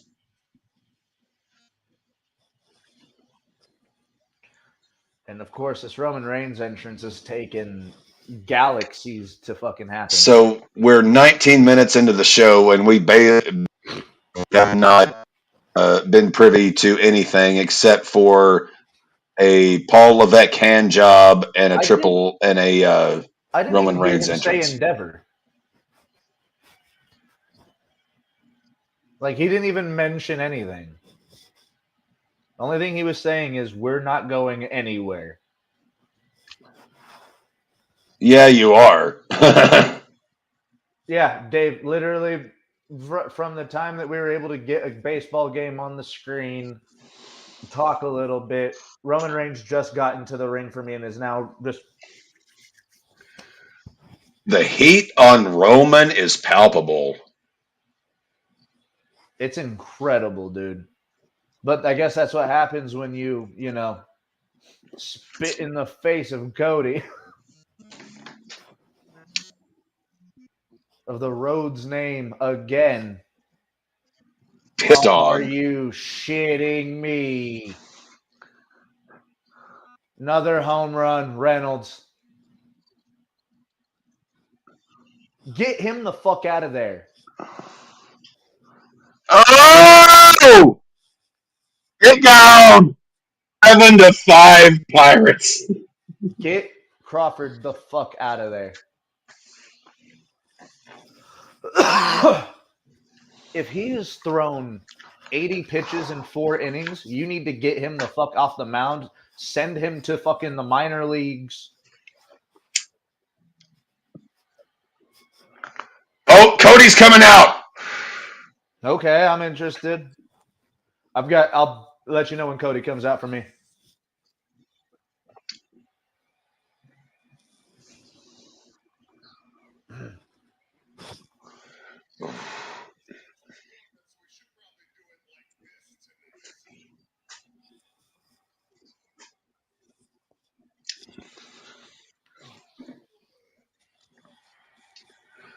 Cody's still selling the injury from last night.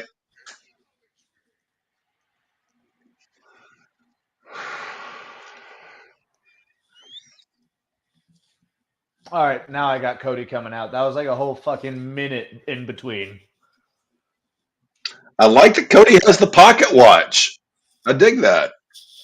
Cody's such an old-fashioned dude. Remember, I showed you my great grandfather's pocket watch when you were down here. Yeah. 1887.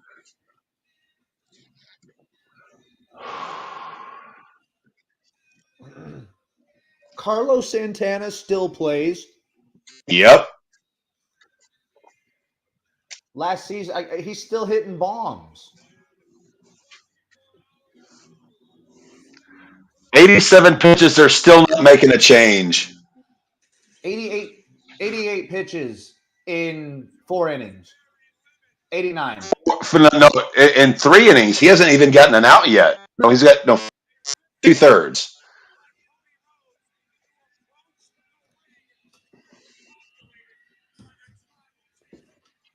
So let's see what Cody has to say here.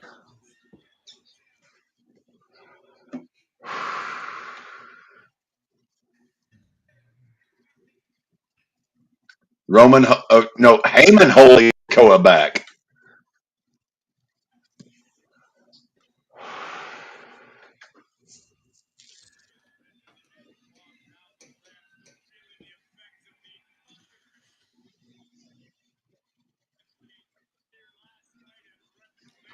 I know what I want to talk about. Ooh.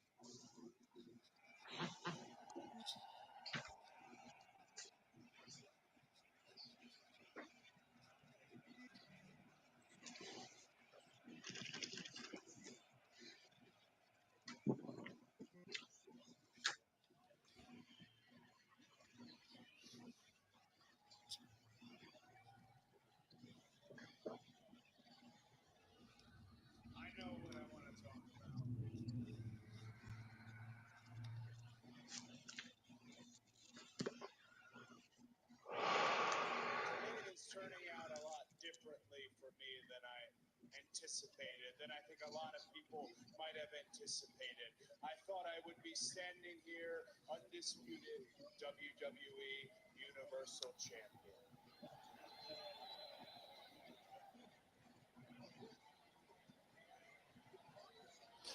Roman is such a shit heel. I can see Cody's pointing to Sikoa.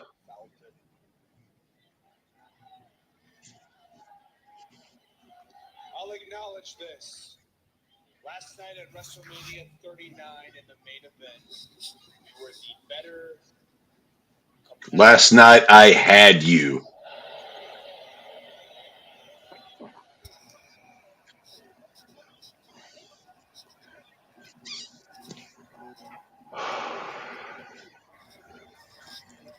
Roman, I know we always have to do this with the world watching. That's one part of the job. But this over here always being a factor, I wish it wasn't, because I know that you've won a lot of matches where you skated by. I'm picking up some feedback from you, Maddie. You were the victor. Last night was Rematch, rematch, rematch, rematch, rematch.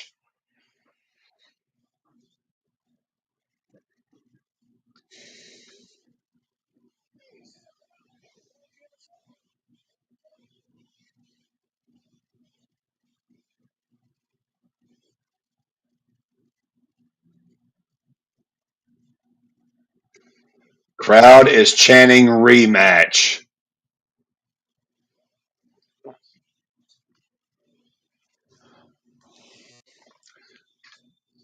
Heyman's taking the mic.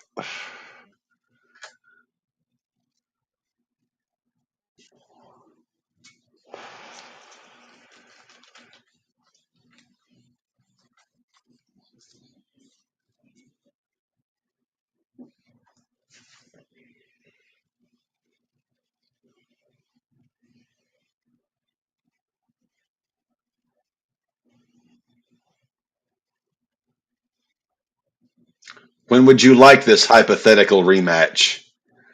Tonight! Please!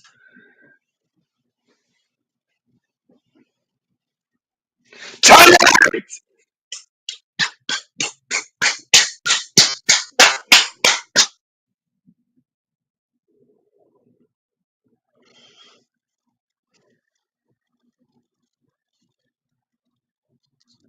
Yes, yes, yes, yes, yes, yes.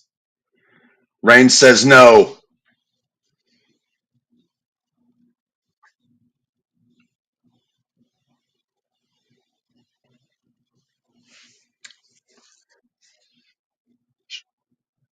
No rematch, says Heyman. Not tonight, not in Puerto Rico, not at SummerSlam, not any night.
Fuck that shit. God damn it.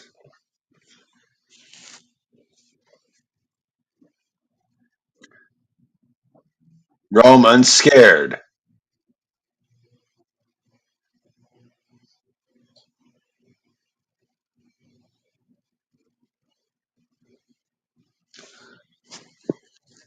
I swear to God, whoever is booking this shit doesn't have a brain in their head.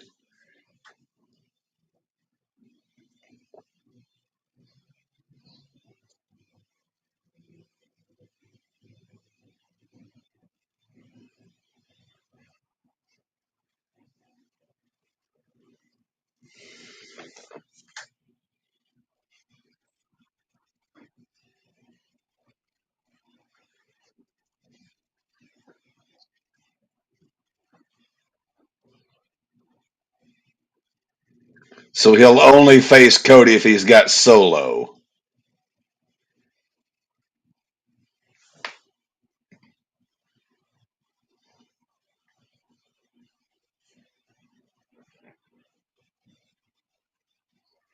Okay, I think I know how this is going to go, and I think it's what David said.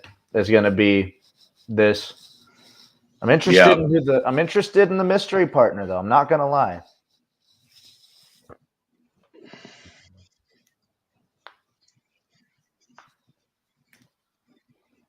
Come on, Rafi, please. Tie it up.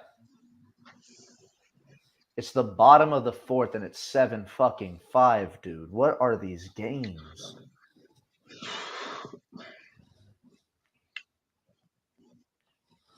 So if Cody loses the tag match tonight, he never gets another shot at Roman. Cody's doing this again? Yep.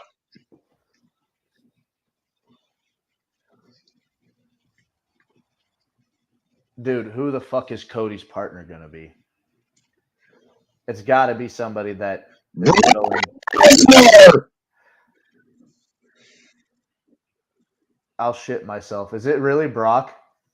It's Brock. I need to take the headset back off. I'll be right back.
Brock and Cody against Roman and Solo.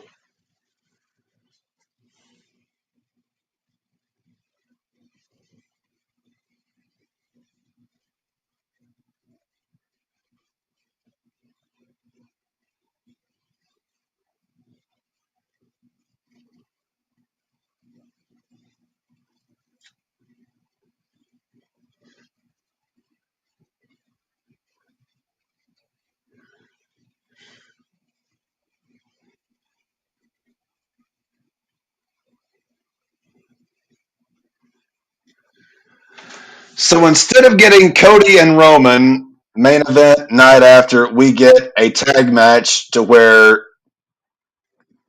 Cody's going to get the W to remain eligible to face Roman.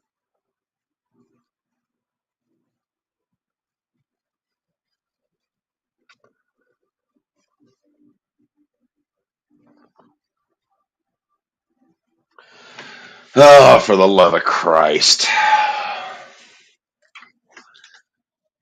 Well, that is the first segment of Monday Night Raw, and it What went off the like a fuck? popcorn fart. Nothing anybody wants to see. They want to see Cody versus Roman one on one and Cody get the belt, but they're going to delay it until SummerSlam and maybe even Find further it. beyond. I find it fucking hilarious, though, that it's Brock and Cody. All right, I swear, I'll shoot D a message so that way he can come back into the chat. I really want to put in for the booking job for WWE because let's just say, God Almighty, fuck, this does not make any goddamn sense. Love of all that is holy. Is that a new pitcher on the mound? I'm waiting for my feed to catch up here. Is it somebody new? Is I swear to that God. how your hair is going to look come June whenever it's Sox versus Sox? I have no. Zach Kelly. Oh, Christ. Zach Kelly. Cap, who is Zach Kelly? He's a career reliever journeyman. Because I know Joe Kelly. So 7-5 Pittsburgh over Boston, top of the fifth. And here comes Omos out on Raw. Probably going to be another handicap match. God, who booked this shit?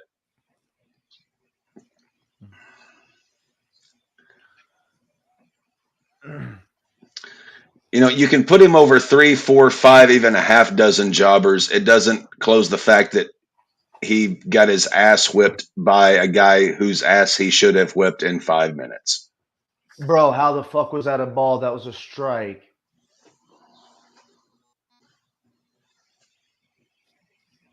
How?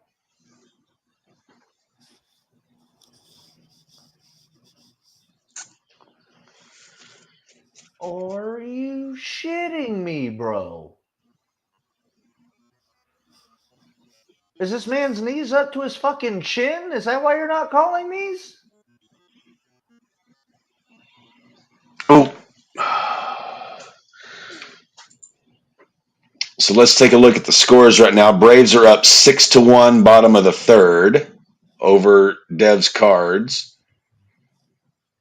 It is now 8-1, Twins over Marlins, 7-6, Reds over Cubs. Yankees are pulling away from the Phillies, 5-1. Royals are up 6-0 over the Blue Jays. The Royals have yet to win a game this year. What about the games that are in the parlay? Have either of those started yet? Orioles, Rangers, 0-0, bottom of the second. Tigers, Astros, 0-0, bottom of the second. And I'm pretty sure Guardians A's is later. That doesn't start until 8:30. We don't know, but he's helping out Cody Rhodes tonight, apparently. Ay, ay, ay. Brock and Cody. That is the weirdest fucking tag team. That's a fucking WWE 2K tag team, bro. What is the over-under that Lesnar suplexes Cody after they win? To join the bloodline? Not to join the Oh, bloodline, just like Brock helps Cody beat Roman so that way Cody can challenge. Twins just hit a 2-run homer. They're up 10-1 over the Marlins. Royals are up 6-0 over the Blue Jays. And what's the inning over there? Bottom of the fourth. I have no idea what to make of any of this. It's Omos versus Elias. Are you fucking with me? Who gives a fuck about either one of these guys? I at least like Elias. He's pretty fucking good in the ring. And he's good on the mic. They just don't do shit with him.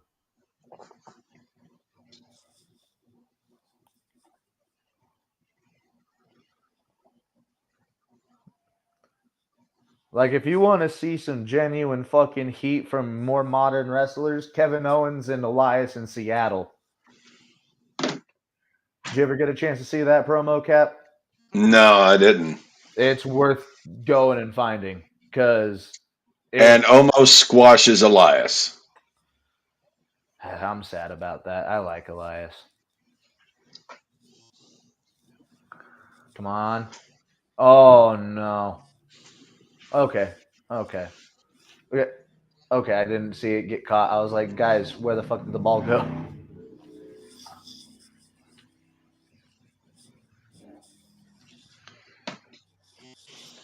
Vince gives a fuck, and if Vince does, then Paul McMahon does.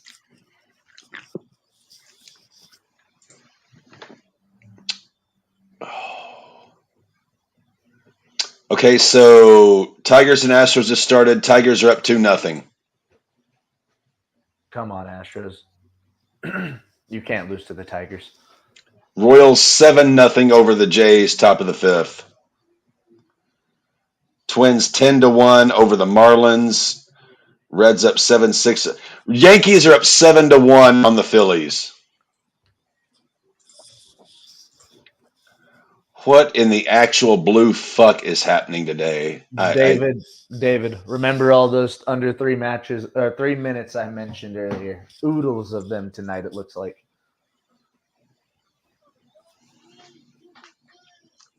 My Is that the proper God. amount of O's for the word oodles? I think it's a double O, but you can add a couple others just for the sake of whatever. Oodles. So you got Stros over Tigers, Orioles over Rangers, Guardians over A's. Wait. That guy pitched an immaculate inning? I did not know an immaculate inning happened last year. They happen once in a while.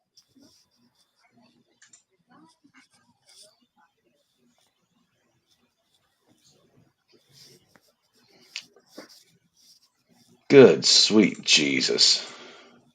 This has been the wildest fucking day.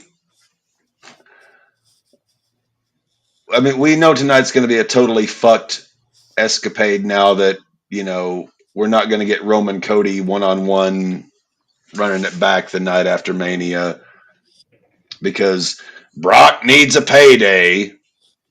Fuck you, Brock. Yeah, I don't understand Brock being the tag partner. There's no point in Brock being there other than Brock wants money and he agreed to work. I That's just hope all that it is. I just sincerely hope that Brock gets the pin on Roman just so that Cody's like, hey, I don't have to, and then Brock F5's Cody. And then we don't see Brock again. I would be fine never seeing Brock in a professional wrestling ring again. Yoshi with a quick blip out. Where's your little brother? He's watching Raw. Oh. Well, I guess it's just the two of us then. Yes, sir. As I asked how he thought of the last segment, and he hasn't seen the message yet. 8-1 Yanks over Phillies. 10-1 Twins over Marlins. 10-1 Twins over Marlins. That's ridiculous. What inning are they in? They are in the bottom of the seventh. At least the game's almost over. I'm curious of the box score of this Orioles Rangers. I'm checking to see who's on the mound. So John Gray's on the mound for the Rangers, your old boy from. That is why I went with the Orioles.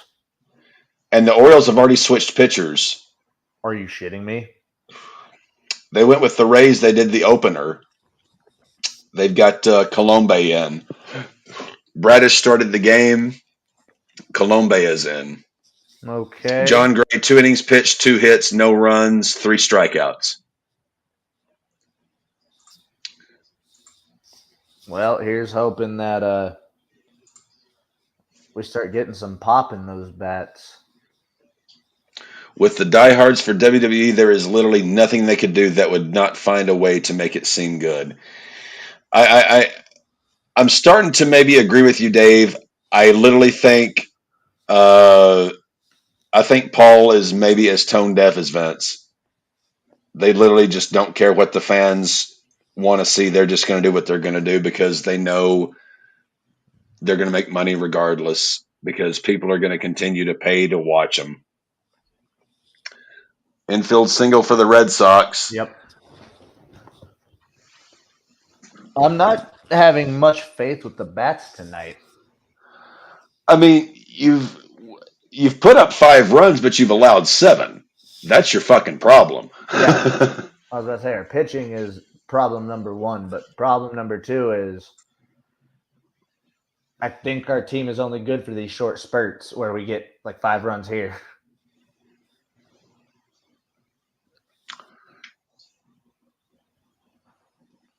Maybe they surprise me, but probably not.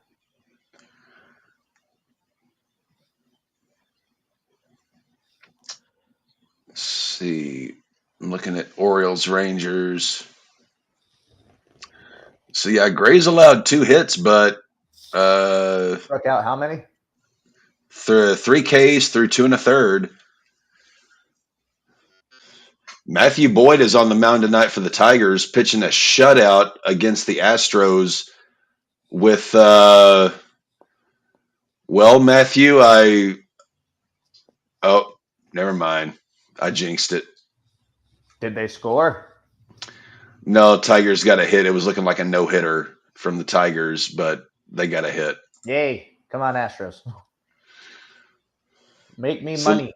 So looks like you just sounded like goddamn Danhausen. Make me money. The human monies. So I'm looking at the looks like tonight for the Guardians and the Athletics, it's Zach Plesac taking the mound for the Guardians against Caprilarian for the Athletics. Wasn't Plesac on the Phillies last year?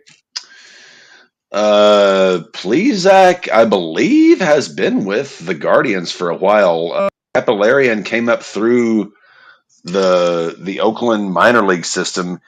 He had a pretty good stretch last year. He's your classic ground ball pitcher. Like, he's not a strikeout artist, but he's one of those guys that either he gets grounders and gets outs and gets through the game, or he gives up shots.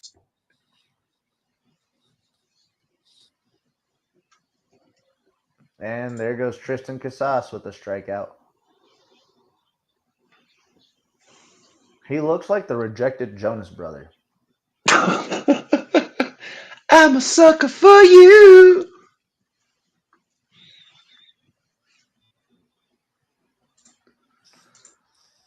Come on, Christian Arroyo. Please. 10-1 Twins over Marlins. Yankees up 8-1. So yeah, we got Sunday Night Baseball that we're going to be covering this coming Sunday, which is going to be a possible preview of the playoffs. It's going to be Padres Braves. I'm actually pretty excited about that game. And then we were going to do another game, but Mad Bum got hurt. Yeah, Cards versus Red Sox that week in May, and then we got Sox versus Sox. Maddie and I get to sit and just do battle with each other. We'll have to decide which game we want to watch based on the pitching matchup to see how we want to go about that. All 3 of them are going to be good. Well, no, I mean we'll wait till we get that weekend, but we'll see. We'll see based on the pitching matchup which game we want to watch. Obviously, NFL draft coming up Thursday, April 27th. But in 3 weeks, our RAWBall podcast, Monday, April 24th, we have a guest coming. Yes, we do. And you saw him last Thursday. We can happily announce that the one and only Tom Grossi will be joining us for our NFL draft preview episode on Monday, April 24th. It's going to be 2 to 3 hours, whatever, of us going through the entire NFL draft with Tom Grossi, which I am super looking forward to. As well. Huh? And probably talking some wrestling as well. Probably a bit. Grossi's a big wrestling fan. Maybe he'll enlighten you on Kenny Omega some. I'm sorry, that was funny as shit. But mainly, it'll be us getting to preview the NFL draft with the one and only Tom Grossi, which I am super pumped about. Maybe we'll get Grossi rated. That'll be some fun. Getting insane. Yeah. But yeah, that, and then that Thursday, the 27th, we'll be covering the first round of the NFL draft here on the RAWBall podcast, which unfortunately, Denver doesn't have a pick in the first round, but One for the second at least. you don't know. You have one to the third. Oh, I know, but we might trade. We might trade one of our fucking good wide receivers and get a second at least. Yeah, Dave, we're covering Sunday Night Baseball this week, Padres and Braves, because this could very well be a nice playoff predictor. If you're Because available, Dave, we're always welcome to our cleanup hitter.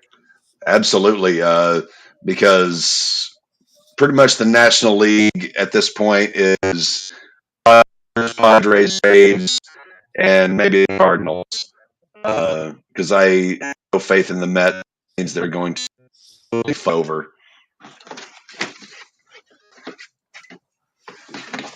Ugh. These Red Sox. Come on, boys. They just changed their pitcher. The Pirates did after he pitched 94 pitches, not 94. 94 innings. I would say Yep. that'd be a hell of a game. That boy got an arm, and it's falling off.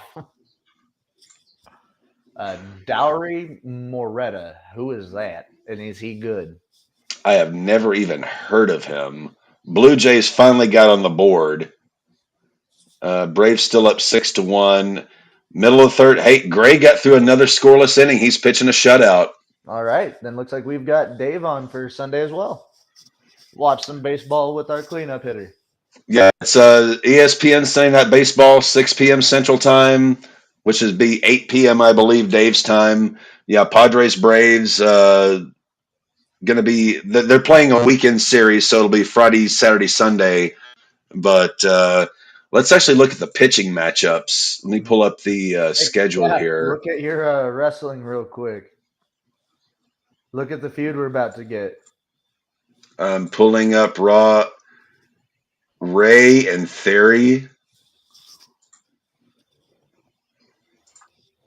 How do you feel about that, Cap? It's good if Ray's going to put him over. Well, he's more than likely going to put him over, but I can also see Ray being the person to take the belt off of him and have Theory and Cody go at it to see, pecking order that way. So they have not announced the starters yet for Padres and Braves on Sunday Night Baseball. So, well, because Max Fried got hurt, he would have normally been the starter for this. But they have not announced the starters just yet. Again, what an absolutely wild time for injuries. Yeah, it's I've never seen anything like this. 5 days into the season, and it's just injury city. Walk him. Walk. 2-1, 2 out, 3-1 count. Oh shit, Maddie, grab your Jergens. You might need to. Well, hello, Maggie. Oh, hello, sweetheart. Oh, foul ball. 3-2. I'm not happy about this. Come on. Come on, baby. Come on, Kiki. Oh, yeah, you better fucking walk him. And the way that umpire was looking, I might have had to go to Boston.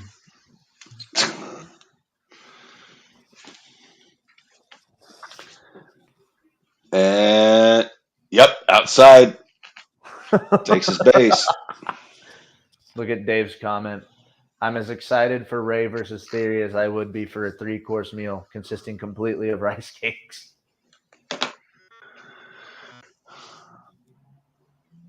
All right, so we got bases loaded. Good. Do I have this guy on my team? Kike? No, the guy who's currently up to bat. Mr. Wong. I think I'm a little bit behind you. Colton Wong. Wait, that's Colton Wong? I thought Colton was with a K. Connor Wong.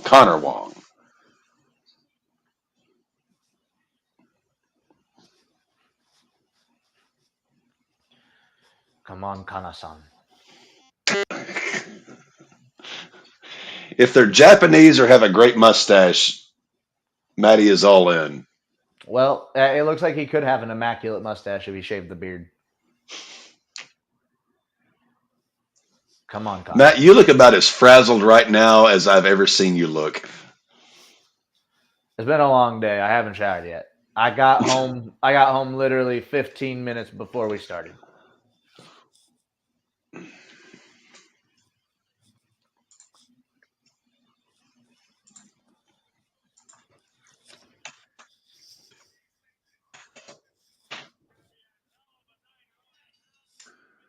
I'm actually taking Raw off my screen and pulling up MLB TV because this TV in my office is a little bit of a lagger.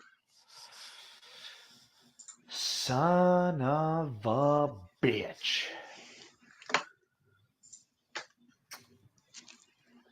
Loaded the bases, and he struck him out. I'm so mad. Hey, that's baseball, man. That's disappointment. He loaded the bases, and we put Connor out there. So 7-6 Reds over Cubs. 10-1 Twins are up over the Marlins in the 8th. Yankees up 8-1. Toronto's getting destroyed 7-1. Still nothing. Baltimore and Texas. Tigers are up 2-0 over Houston. Any more hits? Let me see here. I'm pulling that game up right now.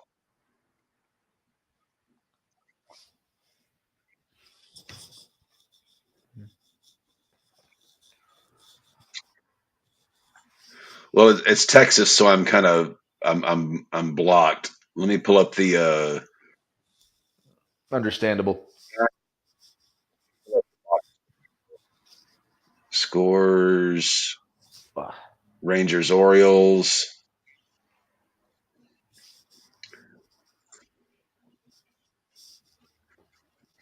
So John Gray, 3 innings pitched, 2 hits, 1 walk, 3 strikeouts.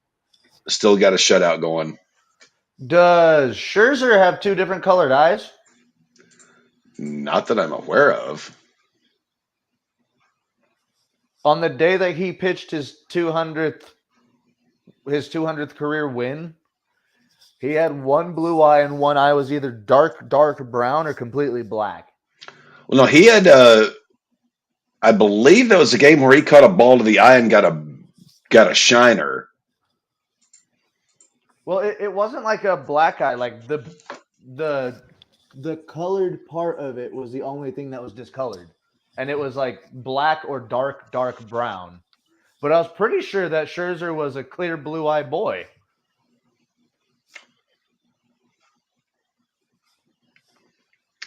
So top of the 6th, Pirates, Red Sox. Kelly's still in. Orioles, Rangers still nothing.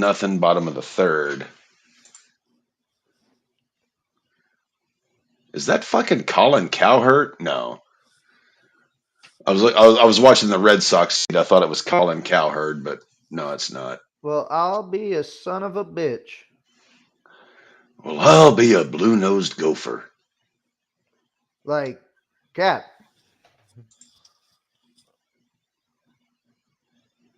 Two different colored eyes? Yeah.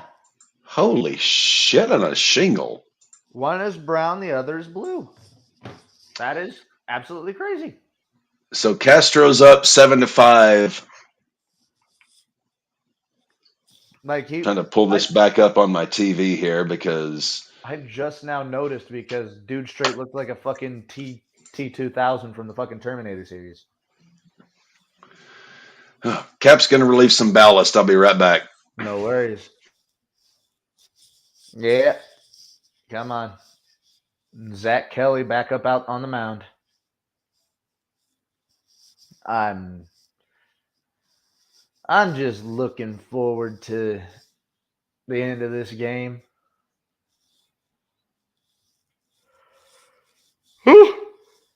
Shit. Come on. Strikeout. Atta baby. We keep cutting to that guy in the raccoon hat, and I don't know why, because I don't have closed captioning on. But he's getting a lot of TV time currently. Well, that's kind of cool. Little baseball balloon hat. Back to the baseball. Rafael Devers, right to first for the second out. Come on, quick inning, quick inning.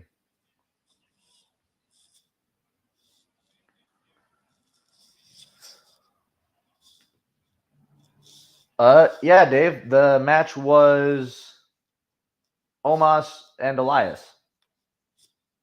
And right now we've got this match has been going for a couple of minutes between Ray and Theory. Maybe at the 3-minute mark. Maybe 5. But yeah, no, not very much wrestling on this show, but Night After Mania really is just for recapping and maybe debuting people. I don't know. It's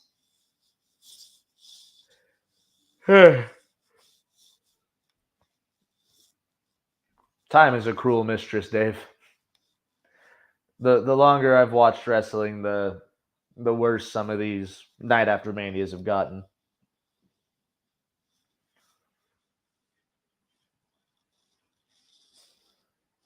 Two one count. Zach Kelly. And that's foul.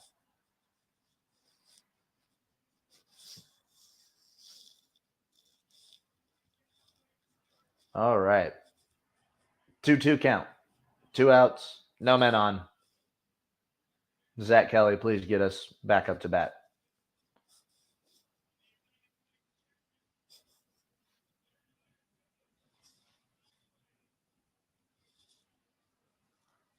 And a base hit. Maybe a double. Yep. He turned 2. He got a double. Nice. Brian Reynolds is back up to bat. When I turned on this damn game, he hit a home run. Please don't do that again. I beg of you.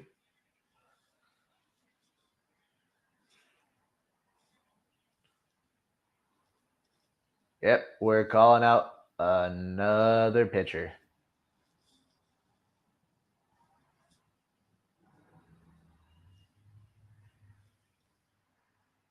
Oh, no, just a basic mound visit?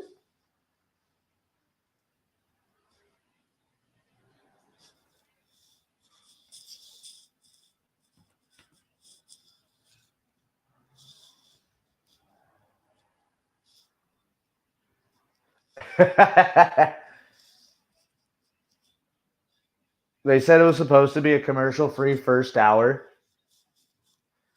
Because, yeah, I'm pretty sure I saw a commercial. It broke up the Bloodline Cody segment and the Omos match.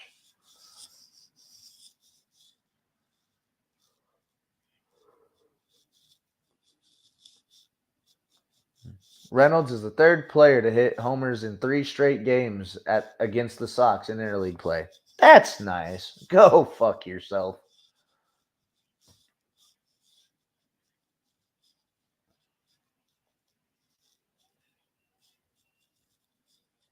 Ooh, nice cutoff from Austin Theory.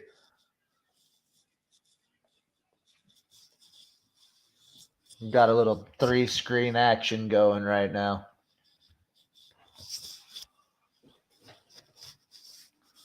And another ball from Zach. Come on.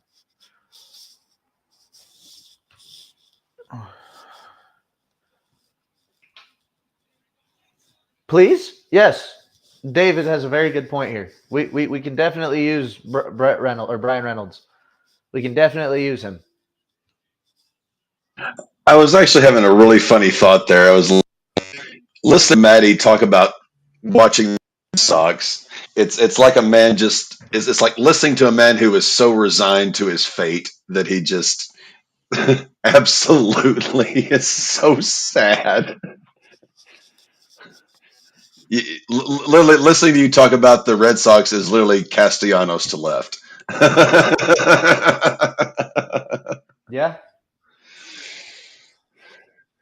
So they kept Kelly in. Yeah, Oh, that was a good strike. There we That go. was a pretty highly touted prospect whenever he first came up to the bigs. Surprised Pittsburgh hasn't sold him off yet. Oh, strikeout. Austin Theory has beat Rey Mysterio, and now we're having Dom confront Bad Bunny because Dominic Mysterio and Rey Mysterio has to continue. Well, yeah, there's still a tale to be told there. There's more to go.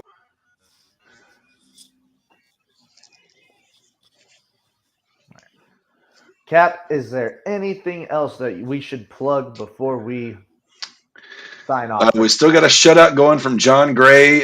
Cardinals have cut the score in half at 6-3. There we go. See, 10-1. Yeah. Other than the Cardinals cutting the score in half, John Gray pitching a shutout right now for the Texas Rangers. That's about all that I'm seeing at the moment. All right, and we have, as Dave pointed out, maybe got roundabout 10 minutes of total wrestling in the first hour and 10 minutes of Raw. Yeah, it's the Raw after Mania. Tigers are still up 2-0 over the Stros, top of the fourth. So curious to see how the Matty Monday parlay works out. Yeah, me too. I will post the results after I wake up. And here's hoping that we make some money together, guys. All right. Well, I think that's going to be about it for the RAWBall podcast tonight. Matty's going to sit and cry and while he takes his shower and watches the Red Sox falter once again. Yeah, more than likely. All right. Well, everybody, thank you for joining us. Dave, thank you so much. Our cleanup hitter. We will see you guys again this coming Sunday night for Padres Braves. Probably going to be a pretty kick-ass game. It's the game of the week for Major League Baseball. God only knows what's going to happen with WWE. Dev is MIA. Endeavor Group has purchased the WWE. That's probably the biggest news from today. Yeah. So all that being said, for Maggie hanging over my shoulder, for Dev, who I do not know where he is, and for my Carrie Fisher haired best friend. And one more time for everybody that helped us out this week. Thank you, Yes. Urinating Tree. Thank you, Tom Grossi. Thank you, Buck Ringgold. Thank you, Shug. Listen to the Second Turnbuckle podcast where you find your podcasts. And thank you to our cleanup hitter, Dave. And most importantly, thank every one of you guys for watching. Take care, everybody. We'll see you all Sunday night. Stay safe, stay healthy, stay hydrated. Ball out with the RAWBall podcast.